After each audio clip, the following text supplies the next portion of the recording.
बंदी छोड़ सतगुरु रामपाल जी महाराज जी की जय हो। परमेश्वर की सभी प्यारी आत्माओं को मुझ पवन दास का सत्साई।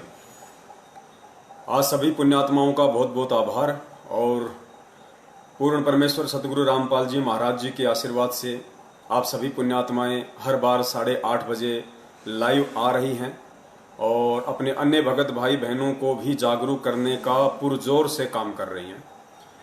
हम सभी सत्सेवक भाई बहनों पे पूर्ण परमेश्वर सतगुरु रामपाल जी महाराज जी की विशेष दया है, उनका विशेष आशीर्वाद है आप और हमारे साथ में। जो परमेश्वर ने इतनी बड़ी दया बख्श रखी है, दाता ने इतनी बड़ी मेहर कर रखी है परमात्मा ने कि सतगुरु प्रगट दिवस 8 सितंबर 2020 के संदेशे आप सभी भगत भाई बहनों के माध्यम से परमात्मा घर घर में पहुंचवा रहा है। और सतगुरुदेव जी की प्रत्येक आत्मा अपने अंतःकरण से ये सोचने पर विवश हो रही है, मजबूर हो रही है कि भाई हम जिन्हें परमात्मा कहते हैं फिर हम उनका जन्मदिन कैसे मना सकते हैं। ये तो सारी भक्ति का ही सत्यानाश हो जाएगा। तो पुण्यात्माओं, आप और हमारी जो सेवा बन रही है सतगुरु आशीर्वाद से, परमेश्वर ने जो सेवा आप और हम जैसे तुच्छ जीवों को बख्श रखी है, पुण्यात्मा उस सेवा का कोई वारन पार नहीं है। आज वर्तमान है और वर्तमान में भगवान कभी भी अपने भगत को श्रेय नहीं देता है। भगत के शरीर छोड़ने के बाद परमात्मा एक महिमा के रूप में फिर आने वाली पीढ़ियों के सामने उन भक्तों की महिमा का एक उदाहरण पेश करता है और आगे आने वाली पीढ़ियां उन भक्तों के जो सुक्रम थे उनको आधार बना के उनसे शिक्षा लेते हुए फिर आगे अपने भक्ति मार्ग को प्रशस्त करती हैं, सावधान रहती हैं। जिस प्रकार 650 साल पहले परमेश्वर कबीर साहिब जी काशी में प्रकट हुए थे, उस समय परमेश्वर ने कितने उदाहरण पेश किए। अर्जुन सर्जुन का उदाहरण पेश किया, उसके बाद परमेश्वर ने मीराबाई जी का भी उदाहरण पेश किया, गणिका माई का उदाहरण पेश किया, परमेश्वर ने सिकंदर लोधी जी का उदाहरण पेश किया, रविदास जी का उदाहरण पेश किया। परमेश्वर ने उस समय उन आत्माओं की जो महिमा थी, उन आत्माओं के माध्यम से परमेश्वर ने जो काम करवाए या स्वयं उन आत्माओं का रूप धारण करके परमेश्वर ने जो जो सुक्रम भक्ति मार्ग में किए, पुण्यात्माओं उस समय तो उन आत्माओं को भनक भी नहीं थी कि हम क्या कर रहे हैं। करने वाले सब कुछ परमेश्वर थे। उस समय उन आत्माओं को भनक नहीं थी, क्योंकि परमेश्वर को इस बात का पता है, वो अंतर्यामी होता है कि जीव जीव होता है और पीव पीव होता है। पीव यानी परमात्मा और जीव एक आत्मा। मालिक को पता था कि यदि इनकी यहां पे महिमा बन जाएगी तो ये जीव कभी भी भ्रमित हो सकता है, भक्ति मार्ग से दूर हो सकता है, इसके मन में मान बढ़ाई उजागर हो सकती है, अहंकार आ सकता है। तो परमेश्वर ने उस समय उन आत्माओं के माध्यम से जो जो सुक्रम किए, उन महिमाओं को उस समय वर्णित नहीं किया, लेकिन आज उन आत्माओं के जाने के बाद आज वही उदाहरण आप और हमारे सामने पेश किए जा रहे हैं। उन आत्माओं को महान बताया जाता है। सतगुरुदेव जी कहते हैं कि नानक जी जैसी पुण्य आत्माएं, धर्मदास जी जैसी पुण्य आत्माएं, रविदास जी जैसी पुण्य आत्माएं, पुण्यात्माओं आज उन आत्माओं को एक उदाहरण के रूप में परमेश्वर आप और हमारे सामने पेश कर रहे हैं।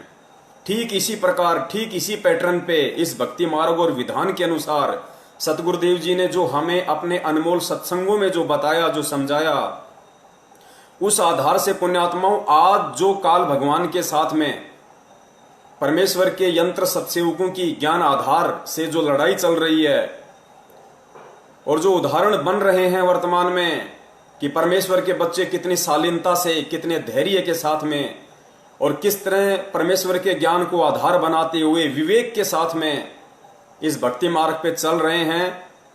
सांसारिक और सामाजिक जो परिस्थितियां हैं उनको भी साथ साथ निभा रहे हैं और भक्ति मार्ग में परमेश्वर ने हमें जो सेवा दे रखी है, सुमरण दे रखा है, नित्य नियम आरतियां दे रखी हैं, जो नियम और मर्यादाएं दे रखी हैं, उनका भी साथ साथ हम निर्वाह कर रहे हैं। उनको भी हम तन्मयता के साथ में सतगुरु आशीर्वाद से निभा रहे हैं, उनको पूरा कर रहे हैं। पुण्यात्माओं, आने वाले समय में परमेश्वर ने कहा है कि 1000 वर्ष तक कम से कम ये भक्ति मार्ग निर्बाध रूप से चलेगा। यानी कलयुग में जो सतयुग है उसका समय परमेश्वर ने आगामी 1000 वर्ष के लिए निर्धारित किया है। पुण्यात्माओं, आप और हम जीव हैं, हम एक लिमिट समय के लिए यहाँ पे हैं। हमारे श्वासों का लेखा जोखा परमेश्वर ने निर्धारित कर रखा है। कोई 20 साल जिएगा, कोई 25 साल जिएगा, कोई 50 साल जिएगा, तो कोई 70 साल जिएगा। ठीक इसी प्रकार आज जो पूर्ण परमेश्वर कबीर साहिब जी, परम पूज्य सतगुरु रामपाल जी महाराज जी के स्वरूप में 8 सितंबर 1951 से इस पृथ्वी पर प्रकट हैं, विद्यमान हैं। उन्होंने भी काल लोक के विधान के अनुसार कि जो आया है वो जाएगा, उस आधार से उन्होंने भी एक दिन ये जो ओवरकोट है जो अपने तेजपुंज के शरीर के ऊपर उन्होंने डाल रखा है, इसको उतारना पड़ेगा, इस कोट को भी छोड़ना पड़ेगा। तो पुण्यात्माओं, 1000 साल तक जो मार्ग चलेगा उस समय ना ही तो सतगुरुदेव जी इस वर्तमान शरीर में रहेंगे, क्योंकि ये उन्हें भी छोड़ना पड़ेगा काल लोक के विधान के अनुसार। और आप और हम जैसी पुण्य आत्माओं की तो औकात ही क्या है, हमें भी छोड़ना पड़ेगा। तो पुण्यात्माओं, आगामी जो आत्माएं हैं जो 1000 वर्ष तक बिना सतगुरुदेव जी की, बिना अपने गुरु की उपस्थिति के जो भक्ति करेंगी, पुण्यात्माओं, उन आत्माओं के लिए क्या आधार रहेगा? वो आत्माएं किस चीज को आधार बना के भक्ति करेंगी, कैसे वो दृढ़ होंगी इस भक्ति मार्ग पे?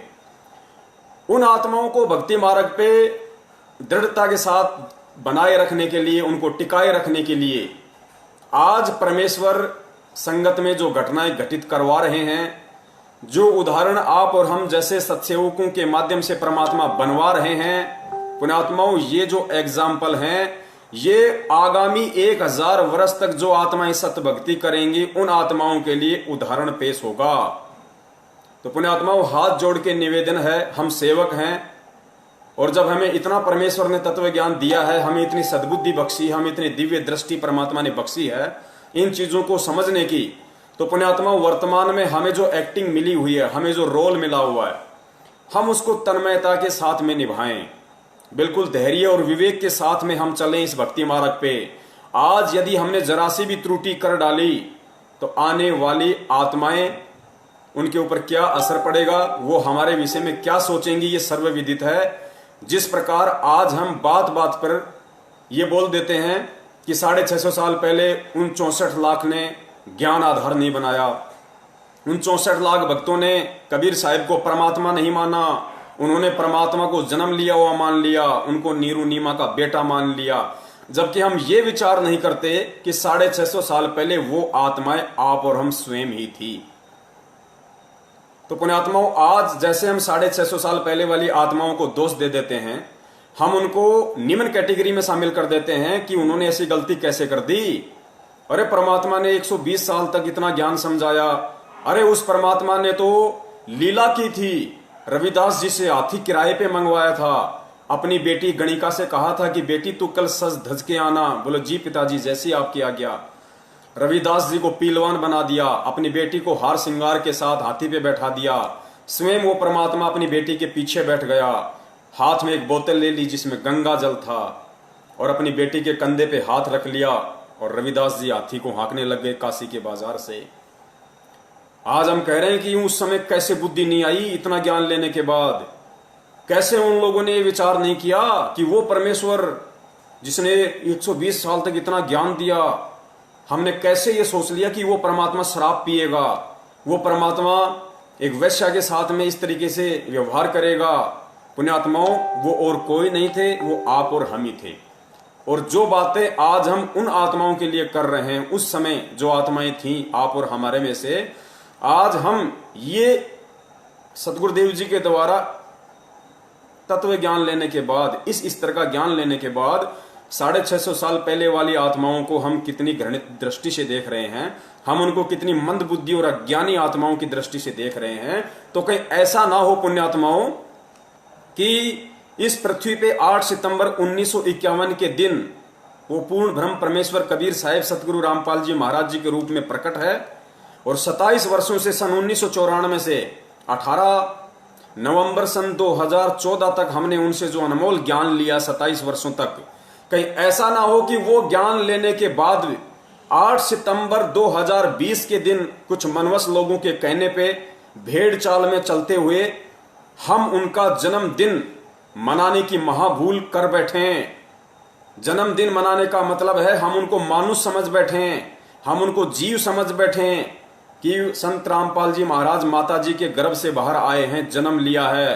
पुण्यात्माओं, ये महाभूल हमने भूल कर भी नहीं करनी है, वरना आज हमारा ये कर्म और आगामी जो आत्माएं होंगी उन आत्माओं के लिए वैसा ही हो जाएगा जैसा कि आज आप और हमारे लिए 650 साल पहले वाली आत्माओं के वो कर्म थे। उस समय उन्होंने परमात्मा को परमात्मा नहीं माना। कहीं ऐसा ना हो कि आज हम 8 सितंबर के दिन उस अविनाशी, उस अजन्मा, उस स्वयंभू परमात्मा सतगुरु रामपाल जी महाराज जी का जन्मदिन मनाकर और आगे आने वाली जो आत्माएं इस भक्ति मार्ग में हैं, कहीं हम उनके लिए मजाक ना बन जाएं। कहीं वो आत्माएं आपस में ये चर्चा ना करें कि उन मूर्खों को कैसे समझ में नहीं आया, 27 वर्षों तक क्या उन्होंने बाहर झोंका था, क्या उन्होंने परमेश्वर से ज्ञान नहीं लिया, क्या उन्होंने ज्ञान का अचार डाल दिया था, इस कान से सुन के इस कान से क्यों निकाल दिया। परमेश्वर ने कौन सी कमी छोड़ दी थी अपना अनमोल तत्व ज्ञान देने में, क्या उन मूर्खों को परमेश्वर ने लाभ नहीं दिए।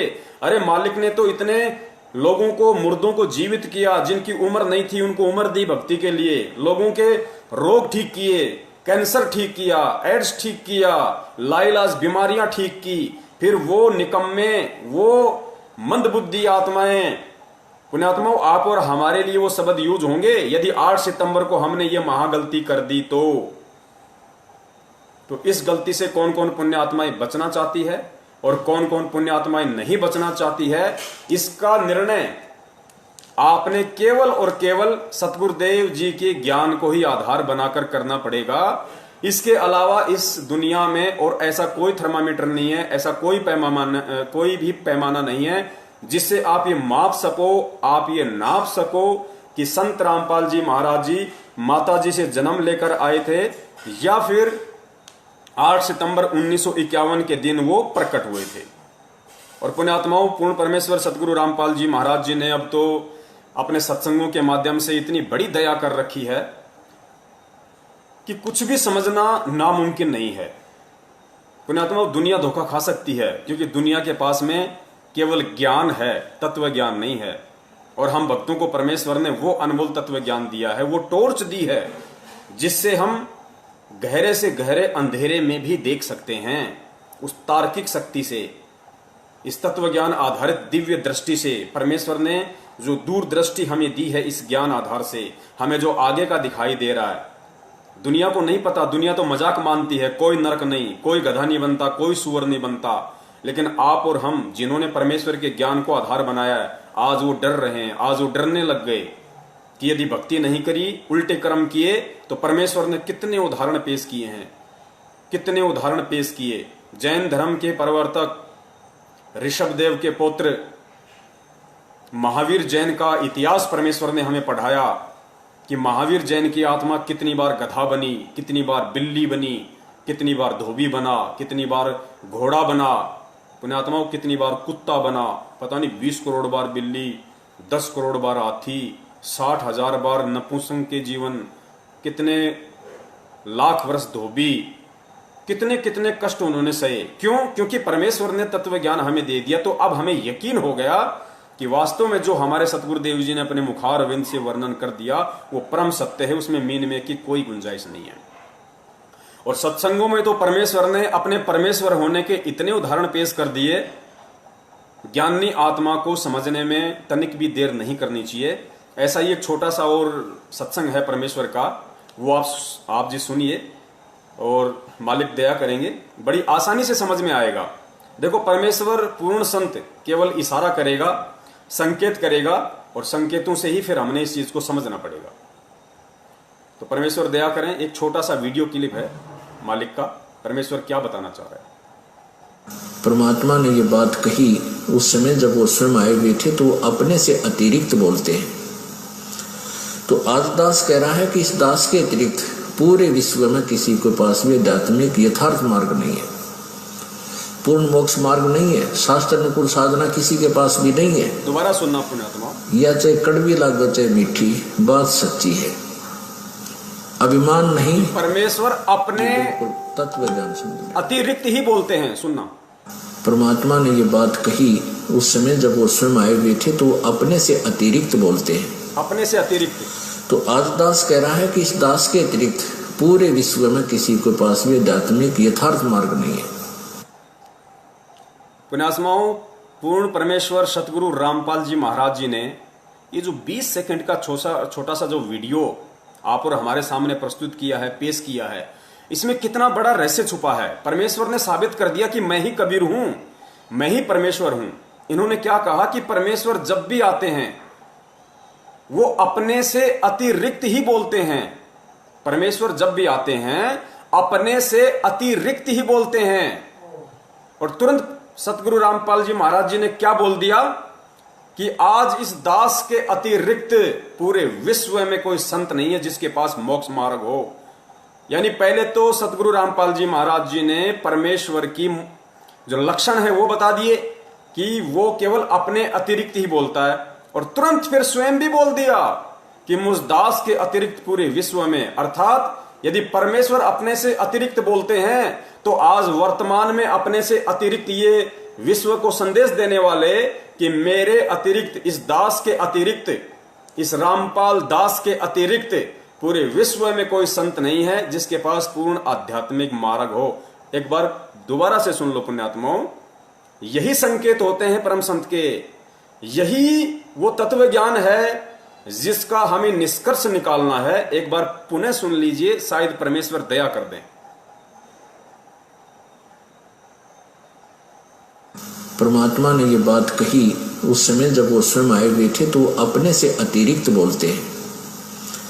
तो आज दास कह रहा है कि इस दास के अतिरिक्त पूरे विश्व में किसी के पास भी आध्यात्मिक यथार्थ मार्ग नहीं है, पूर्ण मोक्ष मार्ग नहीं है, शास्त्र अनुकूल साधना किसी के पास भी नहीं है।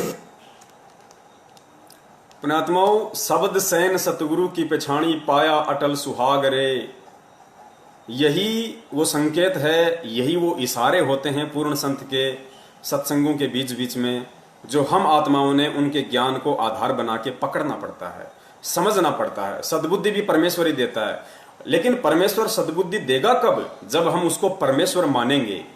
यदि हम उनको खाली रामपाल मानेंगे, कोई संत मानेंगे, एक साधारण सा गुरु मानेंगे, तो वो सद्बुद्धि, वो परमेश्वर बख्शिश नहीं करेगा जिसकी हमें अति आवश्यकता है। क्योंकि भक्ति मार्ग में गुरुदेव ने बताया कि बिना विश्वास के, यदि आपको भक्ति मार्ग में विश्वास नहीं है, क्योंकि भक्ति मार्ग का आधार क्या है? भक्ति मार्ग का आधार सर्वप्रथम शास्त्र होता है, और शास्त्र से जब यह साबित हो जाता है कि पूर्ण संत कौन है, और यदि आप उस पूर्ण संत की शरण में आ जाते हो, तो उसके बाद भक्ति मार्ग का आधार वो शास्त्र ना होकर वो परम संत हो जाता है। आपका गुरु ही आपका आधार हो जाता है। गुरुदेव कहते हैं ना, भाई कर ले गुरु वकील मुकदमा भारी है, भाई कर ले गुरु वकील मुकदमा भारी है। हम शरीर छोड़ते वक्त सोचें कि ये शास्त्र अपने कांख में दबा के ऊपर ले चलेंगे और हम पार हो जाएंगे, नहीं, हमें सतगुरु की ही आवश्यकता पड़ेगी। इसलिए इस भक्ति मार्ग में जब तक हमें विश्वास नहीं होगा, क्या विश्वास नहीं होगा कि मैं जिनकी भक्ति कर रहा हूं और मैं जिनके शरण में हूं वो कोई परम शक्ति है या नहीं है। एक छोटी सी ऑडियो क्लिप, क्योंकि ये थोड़ी भूमिका बन रही है पुण्यात्माओं, आगे परमेश्वर आज जो खुलासा करवाएंगे, क्योंकि बहुत सारे भगत भाइयों की काफी शंकाओं का तो परमेश्वर ने वीडियो बनवा के 2-4 दिन से काफी तो निवारण हो गया है उनकी शंकाओं का, लेकिन कुछ एक भगत भाइयों की ये शंका रह गई कि भाई बाकी बात तो ठीक है, हमारे समझ में आ गई कि संत रामपाल जी महाराज जी अकेले वो संत हैं जिन्होंने दुनिया में ये अनमोल तत्व ज्ञान दिया है। शास्त्रों को खोल खोल कर खुले में टीवी चैनलों पे यदि किसी ने दिखाया है तो केवल हमारे पूज्य गुरुदेव सतगुरु रामपाल जी महाराज जी हैं। लेकिन हमारे शंका इतनी सी है कि भाई कबीर साहिब जी ने कभी शादी नहीं की, कबीर साहिब जी के कभी बच्चे पैदा नहीं हुए, तो समझ में हमारे ये नहीं आ रहा कि यदि 8 सितंबर 1951 से यदि वो प्रकट हैं, संत रामपाल जी महाराज जी के स्वरूप, उनके शरीर को काम में लेते हुए यदि साक्षात वो कबीर परमेश्वर ही उनके स्वरूप है, उस रूप में है, तो शादी क्यों की? अंजू मंजू वीरेंद्र और मनोज को पैदा क्यों किया? अनारो माई के पति क्यों कहलाए? ये परमेश्वर के तो ये कर्म नहीं होते कि वो शादी करता है, वो बच्चे पैदा करे। अब इस बात को तो हम झुठला भी नहीं सकते, क्योंकि उनके 4-4 बच्चे भी हैं, उन्होंने शादी भी की है। तो पुण्यात्माओं, आज का ये महत्वपूर्ण विषय होगा और ससबूत परमेश्वर इसको साबित करवा देंगे, आज ही करवा देंगे। हमारा एक भाई था पहले, अब तो वो गुरुद्रोही हो गया। देखो पुण्यात्माओं, आत्मा सब परमात्मा की है, चाहे गुरुद्रोही की हो या चाहे वर्तमान भगत की हो।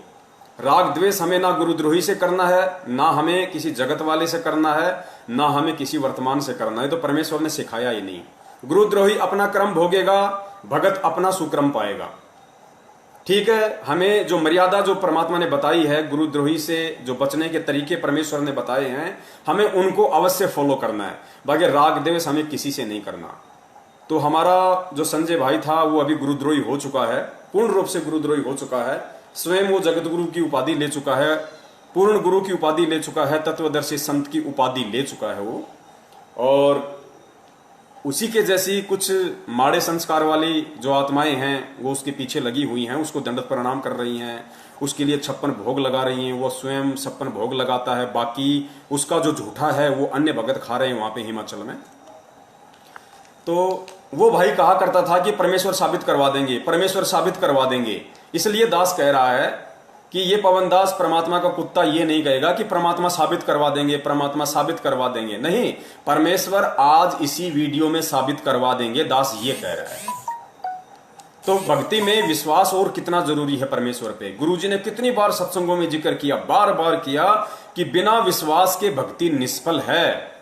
और एक छोटी सी ऑडियो क्लिप परमेश्वर की आप और सुन लीजिए, उसके बाद भूमिका जबरदस्त बन जाएगी। क्योंकि पुण्यात्माओं, जब तक यदि कोई मकान बनाना चाहता है, कोई बिल्डिंग खड़ी करना चाहता है, तो गुरुदेव ने बताया कि फाउंडेशन बहुत स्ट्रांग होना चाहिए, मजबूत होना चाहिए, नींव मजबूत होनी चाहिए। नींव जितनी मजबूत होगी, बिल्डिंग चाहे उसके ऊपर उतनी ही ऊंची खड़ी कर लो, जरा सा भी दिक्कत नहीं आएगी। तो हमें थोड़ी भूमिका बनानी पड़ेगी पहले, उसके बाद फिर हम आज जो खुलासे होंगे जो परमेश्वर की दया से, उसके बाद हमें पक्का यकीन हो जाएगा कि वास्तव में यही लीला है परमेश्वर की। इसी लीला में तरीके से हम जिन्हें सतगुरुदेव जी, संत रामपाल जी महाराज जी यानी पूर्ण ब्रह्म कबीर साहिब जी का बेटा बेटी कहते हैं, अंजू मंजू मरन मनोज वीरेंद्र, भाई ये संत रामपाल जी महाराज जी के बेटा बेटी नहीं, ये तो लीला कुछ और है जो परमेश्वर आगे साबित करवाएंगे। तो ये छोटी सी ऑडियो क्लिप हम और सुने परमेश्वर के मुख कमल से कि भक्ति मार्ग में विश्वास की क्या महत्वता है। अब उधर से परमात्मा उसी दिन रात्रि में सत्संग कर रहे थे 7-8 बजे से, और सर्दियों का मौसम था। अब कुछ भक्त सामने आसपास बैठे थे। एकदम परमात्मा ने क्या किया, ऐसे मुंह पर करनो हाथ फेर कर ऐसे झटका दिया। आसपास के बैठे भक्तां के छिट्टे लगे। उन्होंने सोचा भाई पसीने कैसे आगे सर्दी में, गुरुजी आपके पसीने आगे? तो प्रभु बोले ना भाई पसीने को नहीं आए। और क्या था, ये पानी कहाँ से आ गया? कि मेरे भगत का जहाज डूबा था, दामोदर सेठ नहीं था, भी नाम लेकर गया था। कहा जी, हाँ जी, उसका जहाज डूबा था भाई, अब वो उसने बचा कर आया हूँ। अब वो भगत सोच रहे थे अब भाई, अब क्योंकि हम भक्ति अवश्य करते हैं लेकिन विश्वास दृढ़ नहीं होता। और परमात्मा कहते हैं कहाँ हो तो हरि नाम से, जब मन में नहीं विश्वास, बिना विश्वास के जो भक्ति करते हैं वो सफल नहीं होते हैं। तो वो कच्चे से थे और मन में उनका न्यू थी, ऐसे ही शब्द गा रहे थे, ज्ञान सुना रहे थे, पसीने आगे होंगे। हमारे सामने बैठे और वहां कैसे समुद्र में जहाज बचा के आए हैं, वो तो बात कही आई। परमेश्वर कह रहे हैं कि क्या होत हरि नाम बिना, क्या होत हरि नाम से जो मन में ना विश्वास। यानी यदि आपने अपने सतगुरुदेव जी से नाम दीक्षा भी ले ली, क्या होत हरि नाम बिन, गुरु नाम नहीं कहा, हरि नाम। हरि कौन? हमारे पूज्य परमेश्वर। तो क्या होत हरि नाम से जो मन में ना विश्वास। परमेश्वर कहते हैं यदि तुम्हें इतना भी विश्वास नहीं है कि मैं जिसकी भक्ति कर रहा हूं, जिसने मुझे नाम दीक्षा दी है, वो कौन है, वो खाली एक संत है या सारी सृष्टि का रचनहार है, जब तक तुम्हें इतना भी विश्वास नहीं होगा तो उस नाम का कोई यूज नहीं है, चाहे रात दिन उसके रट्टे लगाते रहना। गुरुदेव कहते हैं ठीक है, जैसा करोगे वैसा मिल जाएगा, लेकिन जिस चीज के लिए हम भक्ति कर रहे हैं, जो पापड़ बेल रहे हैं, संघर्ष कर रहे हैं, वो है मोक्ष। मोक्ष नहीं हो पाएगा जब तक हम गुरुदेव पे विश्वास नहीं करेंगे। तो पुण्यात्माओं, ब्लाइंड फेथ की जब जब सतगुरु रामपाल जी महाराज जी बात करते हैं तो ब्लाइंड फेथ के विषय में उन्होंने कहा कि सतगुरु के ऊपर, अपने गुरु के ऊपर, उनके प्रत्येक वचन के ऊपर तुम लोगों ने ब्लाइंड फेथ करना होगा, अंधविश्वास करना होगा। और साथ ही परमेश्वर ने फिर यह भी क्लियर किया कि ब्लाइंड फेथ केवल अपने गुरु के ऊपर ही करना है। जब तुम्हारा गुरु तुम्हें यह साबित कर दे कि मैं ही सच्चा गुरु हूं और मैंने तुम्हें जो मंत्र दिए हैं वो वास्तविक यथार्थ सत्य भक्ति के मंत्र हैं, ये वही मंत्र हैं जो परमेश्वर ने 650 साल पहले आके दिए, जो धर्मदास जी को दिए, मलुक दास जी को दिए, गरीबदास जी को दिए, दादू जी को दिए, नानक जी को दिए, और उन आत्माओं का उद्धार हुआ। उसके बाद पुण्यात्माओं, हमें ब्लाइंड फेथ केवल और केवल सतगुरु पे करना है, सतगुरु के भाई पे नहीं, सतगुरु की मां पे नहीं, सतगुरु के पापा पे नहीं, सतगुरु के भाई बंधुओं पे नहीं, उनके कोऑर्डिनेटर सिस्टम पे नहीं, केवल सतगुरु के ऊपर। और यही हम लोगों ने सबसे बड़ी मूर्खता की, हम लोगों ने सबसे बड़ा जो धोखा खाया भक्ति मार्ग में वो यही खाया कि सतगुरु पे तो हमें पता नहीं विश्वास हुआ या नहीं हुआ, लेकिन सतगुरु के पीछे जो उनके परिवार वाले थे, जो रिश्तेदार थे, जो एक मैनेजमेंट सिस्टम बना हुआ था, उन लोगों पे हमने आवश्यकता से ज्यादा विश्वास कर दिया। अपनी सर की पगड़ी उतार के उनके चरणों में रख दी हमने। वो ब्लाइंड फेथ हमारा गलत था, हमारा रॉन्ग था। हमें गुरुदेव ने केवल परमेश्वर पे विश्वास करना सिखाया, अपने ऊपर विश्वास करना सिखाया कि अपने गुरु पे ब्लाइंड फेथ करो, गुरु के परिवार पे नहीं। लेकिन हमने गुरु पे कम और परिवार पे ज्यादा विश्वास किया।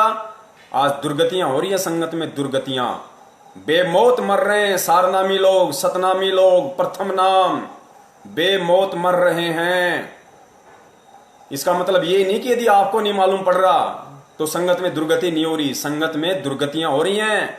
जिन्होंने परमेश्वर को परमेश्वर नहीं माना, जिन्होंने सतलोक आश्रम मैनेजमेंट हरियाणा के कहने पर राजनीतियां की हैं, आरक्षण बाजियां की हैं, भगत समाज को प्रेरित करके उनका खून निकलवाया है, वो खून फिर प्राइवेट संस्थाओं को ऊंचे पैसों में बेचा गया है, व्यापार किया गया उनके खून का, गुरु की आड़ में, रक्तदान की आड़ में, और फिर सार नाम की आड़ में कितने भक्तों को मूर्ख बनाया गया कि कितने भगत उनके चक्कर में आके परमेश्वर से दूर हुए हैं। तो पुण्यात्मा, ब्लाइंड फेथ हमें केवल परमेश्वर पे करना है। और यही महागलती 8 सितंबर 2020 को हजारों की संख्या में लोग करने जा रहे हैं, हजारों की संख्या में। और परमेश्वर बार बार अपने सत्सेवक बच्चों को निमित्त बना रहे हैं कि वो गलतियां करने से मेरे बच्चे बचें। तो पुण्यात्माओं, अब हम आगे बढ़ते हैं। एक छोटा सा वीडियो परम पूज्य सतगुरु रामपाल जी महाराज जी का, उनके मुखारविंद से एक अनमोल वचन। ये वीडियो आप सुनोगे पुण्यात्माओं, आपकी आत्मा गदगद हो जाएगी कि परमेश्वर ने स्पष्ट संकेत दे दिया, खुलकर संकेत दे दिया। इस वीडियो में आप ये ना समझना कि इससे पहले कबीर साहिब जी का प्रकरण चल रहा था और उस आधार से परमात्मा अपने ऊपर लेके कह रहे हैं। नहीं, इस वीडियो में परमेश्वर ने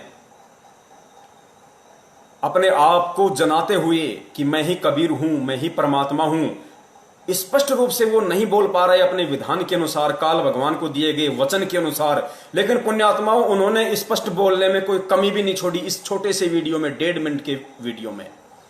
और परमेश्वर की जो आत्माएं होंगी वो तुरंत पकड़ जाएंगी इस बात को कि सतगुरु रामपाल जी महाराज जी के रूप में हमारे सामने कौन प्रकट है, कौन उपस्थित है। और 8 सितंबर को हम उनका जन्मदिन मनाकर कितनी बड़ी महाभूल अपने जीवन की करने जा रहे हैं। सुनिए परमेश्वर के मुखारविंद से, एक एक शब्द को ध्यान से सुनना पुण्यात्माओं, एक एक शब्द को। ये काल का लोक है। और यहाँ क्या हाल है प्राणी का, एक रोटी के लिए सारा जीवन भटका मर जाता है और पूरा नहीं पटता इसका। और उसके साथ साथ फिर 36 टेंशन और ला रखी इसने। तो ये इतना दुखी क्यों कर रहा है आपको? ये इसलिए कर रहा है कि तुम मेरे बच्चे हो, और इसने वहां गलती करी थी और साथ करी थी तुमने। अब आप मुझे बुरे नहीं लगते? जैसे सेब विक्रेता एक सेब बेचनिया सेब रखा टोकरी में, और उसमें 1 2 4 सेब अगर खराब हो जाती है तो उसका कितना दिल दुख है, कितनी कीमती है। लेकिन उन सेबों को, उन ठीक से खराब सेबों को स्वस्थ सेबों में नहीं रख सकता, उसकी मजबूरी है कि वो भी खराब हो जाएंगी। तो तुम खराब सेब होगी थी और तुमको वहां से निकालना मेरी मजबूरी थी ना, तुम ओरा न भी बिगाड़ो, इसलिए तुम्हें फेंकना पड़ा कुर्डियों पे। या कुर्डी है, यहाँ सड़ रहे हो। और अब भी मुझे, अब वो तो एक उदाहरण है, लेकिन आत्मा और सेब में इतना अंतर है कि तुम्हारे अंदर मलिनता आ गई थी, अब यहाँ भट्ट में तुम जल रहे हो। अब तुम्हें ज्ञान देकर और सच्चाई बताकर मैं फिर आपको वापस ले जाना चाहता हूँ, और ऐसा मंत्र दूंगा तुम फिर से उसी स्थिति में आ जाओगे, ऐसे भक्ति युक्त हो जाओगे। पुण्यात्माओं, परम पूज्य परमेश्वर सतगुरु रामपाल जी महाराज जी ने इस छोटे से वीडियो में 3 पॉइंट बोल के सीधे सीधे अपने ऊपर लेकर ये स्पष्ट कर दिया, ये साबित कर दिया कि मैं ही कबीर हूं। शुरुआत में परमेश्वर ने कहा कि तुम मेरे बच्चे हो, जबकि परमेश्वर तो एक आम भगत की भूमिका भी कर रहे हैं, संत की भूमिका भी कर रहे हैं। कई बार सत्संगों में परमेश्वर कहते हैं कि हम सब काल के लोक में आ गए, हम सब इसके ऊपर आसक्त हो गए, हम सब भ्रमित हो गए। और आज स्पष्ट कर रहे हैं कि तुम मेरे बच्चे हो, अपने तरफ इशारा करके। फिर कहते हैं, फिर दूसरा परमेश्वर ने बताया कि सतलोक से तुम्हें निकालना मेरी मजबूरी हो गई। ये नहीं कह रहे कि कबीर जी की मजबूरी हो गई, स्पष्ट बोल गए परमेश्वर कि तुम्हें काल वहां सतलोक से निकालना, तुम्हारे अंदर मलिनता आ गई थी तो तुम्हें निकालना मेरी मजबूरी हो गई। और तीसरी बार कह रहे हैं कि मैं तुम्हें अब वापस लेने के लिए आया हूं। बच्चों, मैं तुम्हें वापस लेने के लिए आया हूं। पुण्यात्माओं, और संकेत होते क्या हैं? संकेत यही तो होते हैं। अब इससे ज्यादा गूढ़ संकेत परमेश्वर देंगे तो हम समझ ही नहीं पाएंगे, क्योंकि हमारी बुद्धि वहां तक काम ही नहीं करेगी। पुण्यात्माओं, हम जीव हैं, जीव, चाहे यहां कोई राष्ट्रपति हो, चाहे प्रधानमंत्री हो, और जीव की सोच, जीव की मेमोरी केवल कुछ MB की है, 1 या 2 MB बड़ी मुश्किल से। यहां का जो बड़े सा बड़ा, जो हम विद्वान समझते हैं, जिसको वैज्ञानिक समझते हैं, साइंटिस्ट समझते हैं, जिसने बड़े से बड़े आविष्कार किए हैं, उसकी बुद्धि केवल कुछ MB की है। और परमेश्वर का ज्ञान है करोड़ों जीविका, करोड़ों जीविका। तो सोचो वो कैसे समा सकता है हमारे अंदर? नहीं। इसलिए परमेश्वर उसी तरीके से संकेत करते हैं, उसी तरीके से इशारा करेंगे जो हम समझ सकें, जो हम समझ सकें। और हमारे लिए उतना ही पर्याप्त है कि वो संकेत समझ के हम निकल ले यहां से। तो विषय हमारा सतगुरु प्रकट दिवस को लेकर है, और 2 दिन तक और परमेश्वर दास को लाइव लेके आएंगे छोटे छोटे मुद्दों पे, ताकि परमेश्वर की आत्माओं तक संदेशा ज्यादा से ज्यादा जाए। और दास निवेदन करेगा, अब आगे परमेश्वर महाखुलासा करवाएंगे उस बात का जिन लोगों को यह शंका है कि यदि आपके गुरु सतगुरु रामपाल जी महाराज परमात्मा हैं, पूर्ण ब्रह्म परमेश्वर हैं, यदि वो प्रकट हुए हैं, आज साक्षात संत रामपाल जी महाराज के स्वरूप में हैं, तो फिर उनके बच्चे क्यों, उन्होंने शादी क्यों की, उन्होंने स्त्री भोग क्यों किया? तो उसके लिए दास निवेदन करेगा, ज्यादा से ज्यादा आप जी शेयर को बटन दबाएं, शेयर का बटन दबाएं, और ज्यादा से ज्यादा जितने भी फेसबुक के ग्रुप हैं, क्योंकि पुण्यात्माओं मजा तभी आएगा जब संदेशा हमारे भगत भाइयों तक ज्यादा से ज्यादा जाएगा। पुण्यात्माओं, भगत ही नहीं, जगत वालों को भी परमेश्वर के वचन सुनने में बड़ा आनंद आ रहा है वर्तमान में, क्योंकि हर आदमी दुखी है और हर आत्मा परमात्मा की है, और ऊपर से ठीक का समय आ गया। तो पुण्यात्माओं, बच के कोई निकल नहीं सकता, सबको इस परमेश्वर की शरण में आना पड़ेगा। तो अब हम बढ़ते हैं हमारे उस खुलासे की तरफ जो परमेश्वर ने आज हम दासों को निमित्त बनाया है भगत और जगत को संदेशा दिलवाने के लिए। तो पुण्यात्माओं, सतगुरुदेव जी ने अपने सत्संगों में कोई कमी नहीं छोड़ी, हर पॉइंट को उन्होंने क्लियर किया है। अब कमी यदि ना समझी कि कहीं ना कहीं है तो केवल हम जीवों की है, क्योंकि या तो हम ध्यान से उनके सत्संग नहीं सुनते, या फिर हम परमेश्वर को परमेश्वर ना मान के और एक आम संत की तरह उनके साथ व्यवहार करते हैं और भक्ति भी करते रहते हैं, तो वो सद्बुद्धि हमें बख्शिश नहीं होगी जो एक सुयोग्य भगत को होनी चाहिए। तो इस बात का जो सबूत है, जो खुलासा है, वो सन 2012 में ही परमेश्वर सतगुरु रामपाल जी महाराज जी ने सतलोक आश्रम बरवाला में ये पुस्तक लिखी थी, जिसका नाम है कबीर सागर का सरलार्थ। इसको 2016 में सतलोक आश्रम मैनेजमेंट हरियाणा ने टाइपिंग करवा कर अपने धार्मिक व्यापार के लिए संगत में भिजवा दिया, बंटवा दिया इसको। लेकिन और कहा कि सन 2016 में एक लेटर निकाला इन लोगों ने कि संत रामपाल जी महाराज जी ने हिसार जेल से लिख के भेजा है 400 पेज का कबीर सागर, जबकि इसकी भूमिका में लिखा हुआ है, आप पढ़ना पुण्यात्माओं, दास इतना नहीं पढ़ा पाएगा आपको सारा, क्योंकि समय का अभाव है, इंटरनेट का भी अभाव है, दास के पास इतना नेट नहीं है।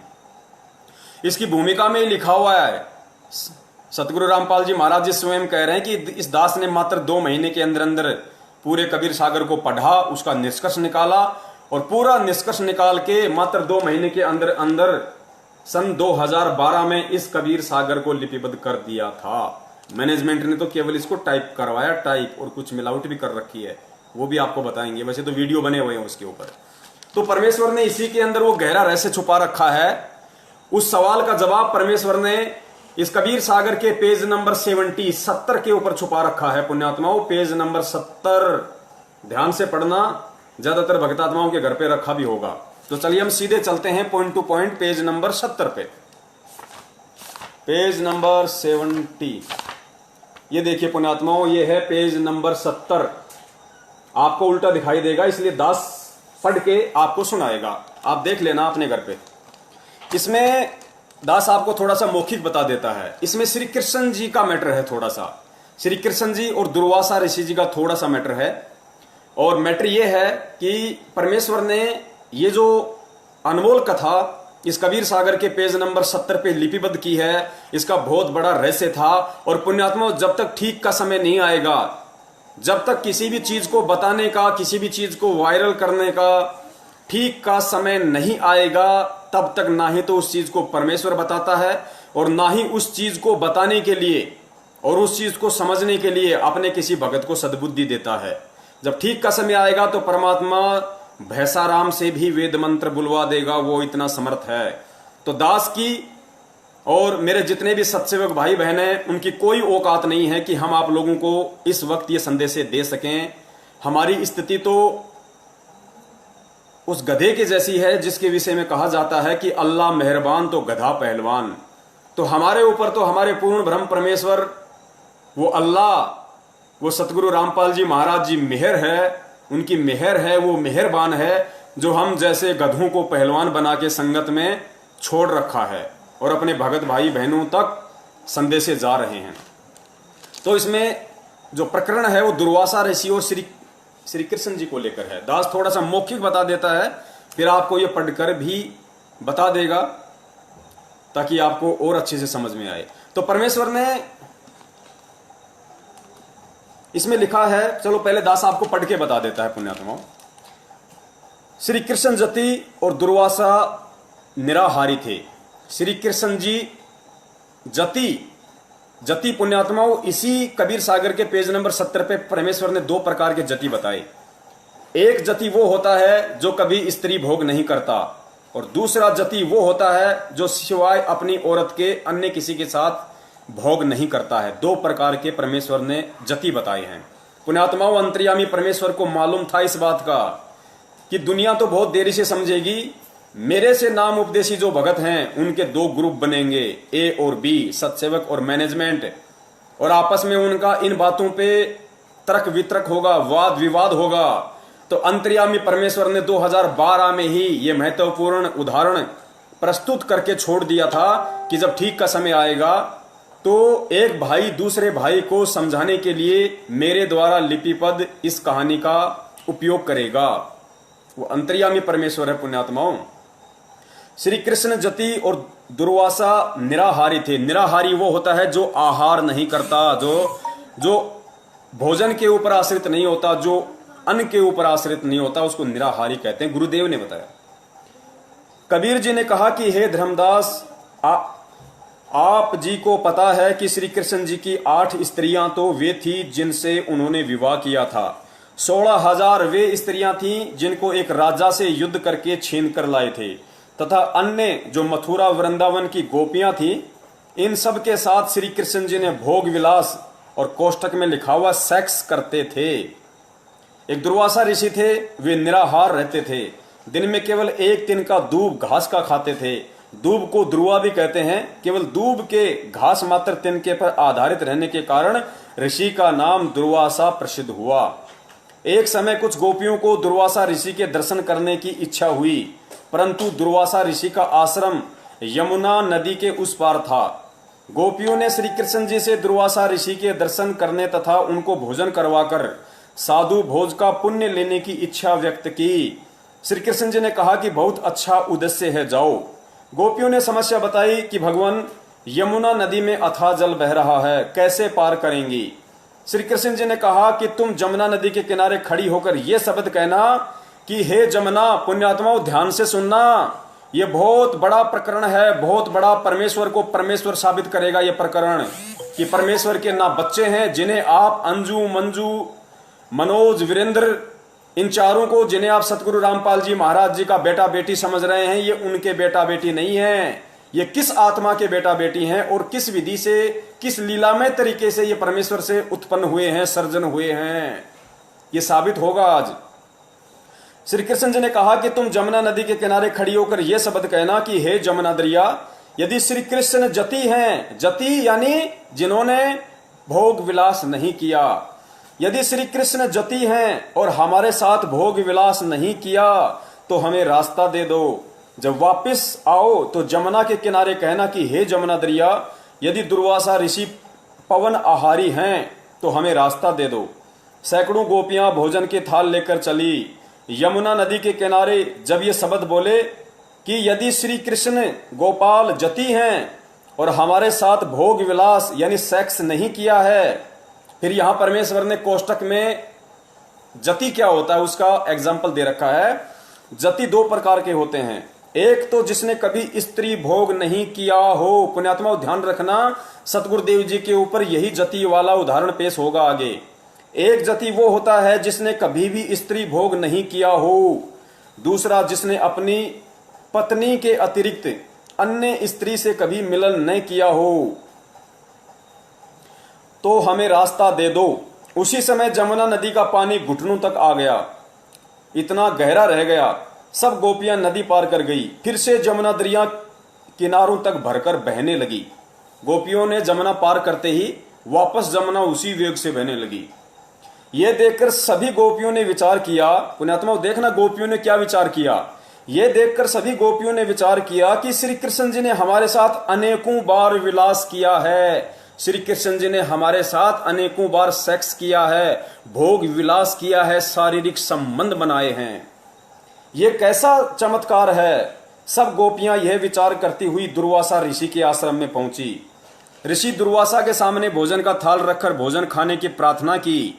ऋषि ने कहा कि देवियों, मैं आहार नहीं करता, केवल वायु पर या एक तुनका दूब घास का खा लेता हूं। उपस्थित सर्व भक्तों ने यही बताया। तब गोपियों ने कहा कि ऋषि जी, हम बड़ी श्रद्धा के साथ भोजन बनाकर लाई हैं, आप भोग नहीं लगाओगे तो हमारा दिल टूट जाएगा। यह कहकर बार बार विनय करने लगी। तब ऋषि दुर्वासा जी ने सबका भोजन सारा का सारा खा लिया। गोपियों को आश्चर्य भी हुआ और अपने भोजन को खाने से मिलने वाले पुण्य से खुशी भी हुई और अपने गांव को चल पड़ी। यमुना दरिया पर आकर उनको याद आया कि क्या शब्द कहना है। उन्होंने कहा कि हे जमुना दरिया, यदि दुर्वासा जी पवन आहारी हैं, जो केवल वायु पर आधारित हैं, भोजन नहीं करते हैं, यदि दुर्वासा जी पवन आहारी हैं तो हमें रास्ता दे दो। उसी समय जमुना दरिया का पानी घुटनों तक रह गया। सभी गोपियां दरिया पार कर गई। फिर से यमुना दरिया उसी तरह भरकर वेग में बहने लगी। श्री कृष्ण जी ने गोपियों से पूछा, कहो कैसा रहा सफर। सब गोपियां मुस्कुराकर अपने अपने घर चली गई और बोली, आपको सब पता है। संत गरीबदास जी गांव छुड़ानी जिला जजर हरियाणा वाले को परमेश्वर कबीर जी ऐसे ही मिले थे जैसे सेठ धर्मदास जी को मिले थे। उनको भी सतलोक ले जाकर वापस छोड़ा था, उनको भी तत्व ज्ञान बताया था, उनका ज्ञान योग खोला था। संत गरीबदास जी ने अपनी अमृतवाणी में कहा है, पुण्यात्माओं, ये श्री कृष्ण जी की कथा का जिक्र आज से 300 साल पहले बंदी छोड़ गरीबदास जी महाराज जी ने भी अपने सदग्रंथ साहिब में लिपिबद्ध कर दिया था। केवल आज आप और हम इस बिचली पीढ़ी वाली पुण्य आत्माओं के लिए, ताकि उनको अपने सतगुरुदेव जी में साक्षात कबीर भगवान के दर्शन हो, उनको अपने गुरु में किसी भी प्रकार का कोई मीन मेख दिखाई ना दें, उनके मन में यह तनिक भी शंका और भ्रम पैदा ना हो, ना कोई कर सके इस दुनिया में कि मेरा गुरु कबीर नहीं है, मेरा गुरु तो साक्षात ही कबीर है।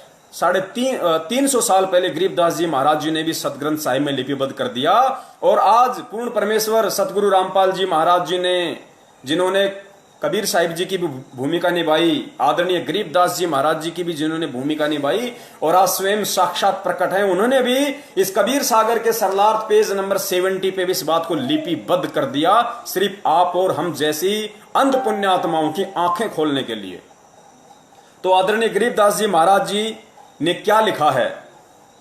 गरीब कृष्ण गोपी का भोग कर, गरीबदास जी महाराज जी कह रहे हैं कि गरीब कृष्ण गोपी का भोग कर, श्री कृष्ण ने गोपिकाओं का भोग करके, उनके साथ भोग विलास करके, सेक्स करके भी, गरीब श्री कृष्ण गोपी का भोग कर फेर जति कहाया, जाकी गति पाई नहीं ऐसे त्रिभुवन राया। परमेश्वर ने साबित किया है कि श्री कृष्ण जी पुण्यात्माओं एक 3 लोक का एक विभागीय मंत्री भी नहीं कह सकते, क्योंकि जिस रूप में वो सर्जन थे वो श्री कृष्ण जी रूप में सर्जन थे। विभागीय मंत्री उनको श्री विष्णु रूप में कह सकते हैं।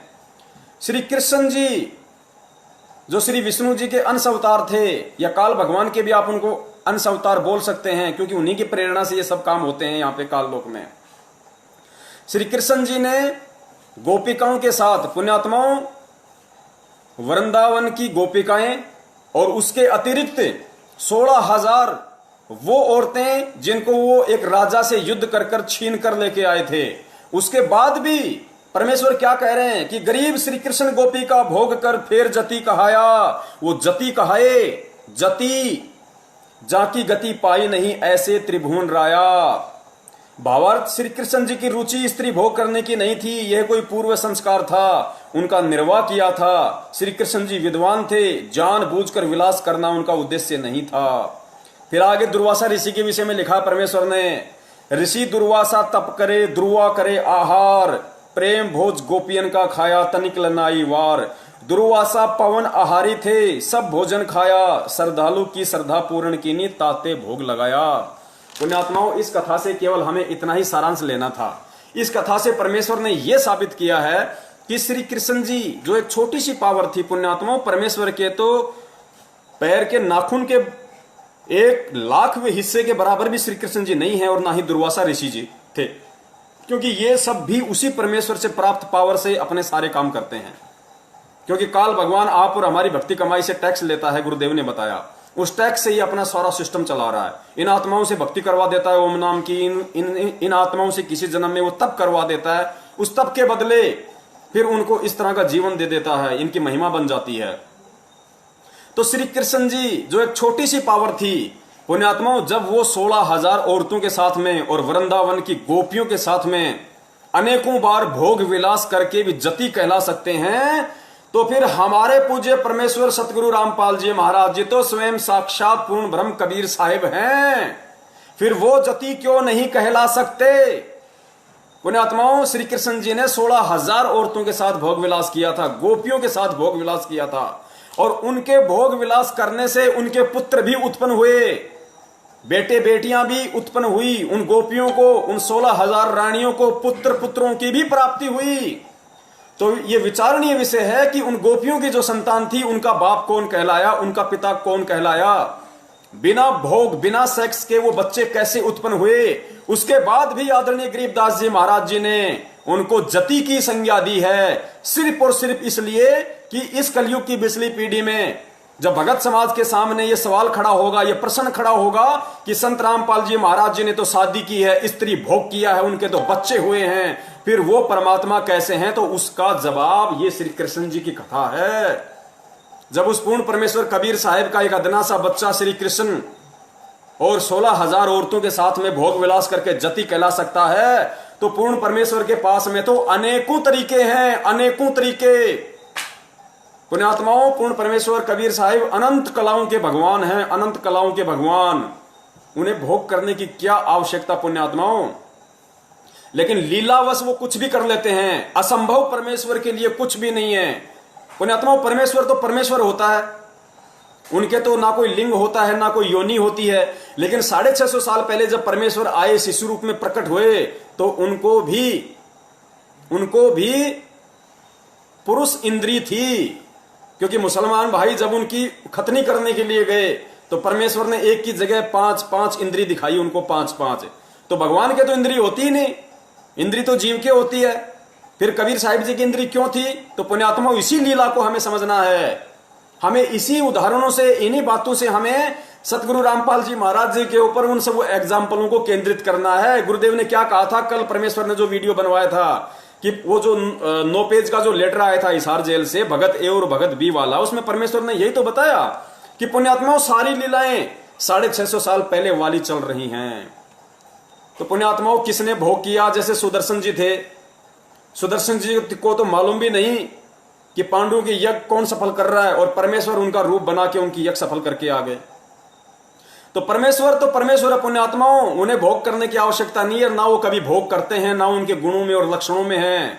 इंद्रो माई का किस आत्मा के साथ में पूर्व जन्म का संस्कार था, उस संस्कार का निर्वाह परमेश्वर ने लीलामय तरीके से।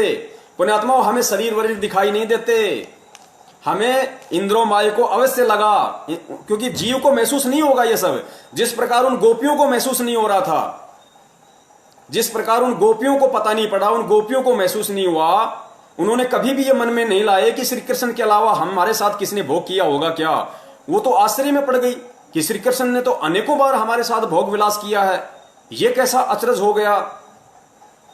इसी प्रकार अनारो माई को इस बात का तनिक भी आभास नहीं हो सकता, उनको तनिक भी एहसास नहीं हो सकता, जिस प्रकार उन गोपियों को नहीं हुआ। और जब गोपियों को नहीं हुआ और फिर श्री कृष्ण जी जति कहला सकते हैं, तो इधर हमारे परमेश्वर तो उनके बाप हैं, बाप, ये क्या नहीं कर सकते। तो पुण्यात्माओं, ये उदाहरण हमें समझने पड़ेंगे। परमेश्वर के ये अनमोल वचन, ये सत्संग गुरुदेव ने क्या बताया?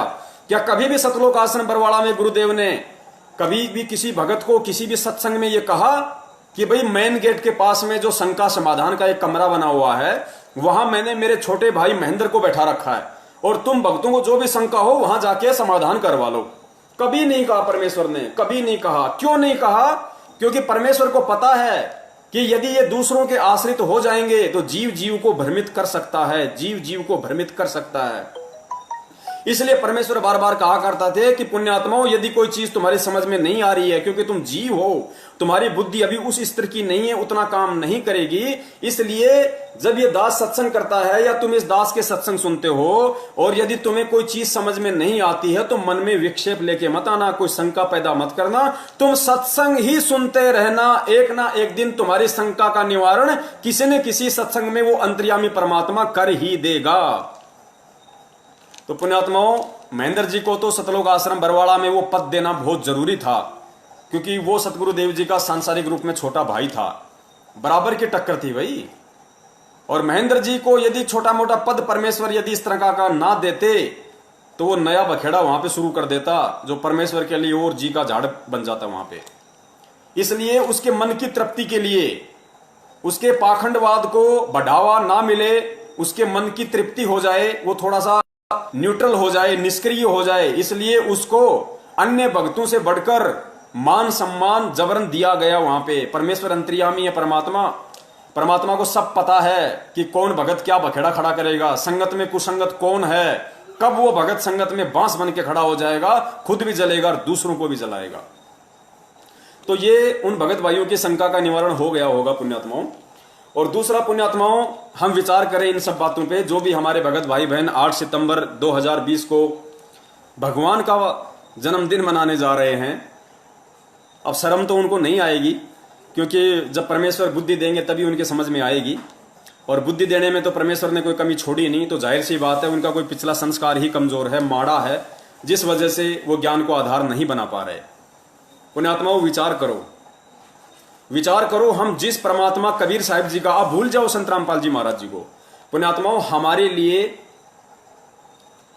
संत रामपाल जी महाराज जी को भूलने का मतलब जो दास आपको बोलना चाह रहा है, उसका मतलब ये ना समझ लेना आप लोग कि अपने गुरुदेव को भूल जाओ।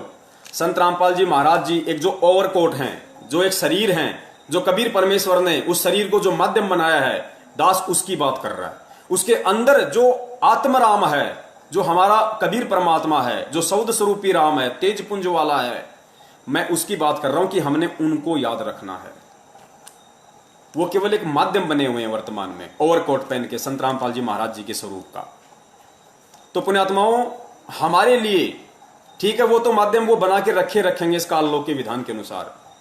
तो दास ये कहना चाह रहा था कि दास के घर में कबीर साहिब जी का जो फोटो हम मानते हैं कि ये परमात्मा का फोटो है, ये उनका चित्र है, नहीं पुण्यात्माओं।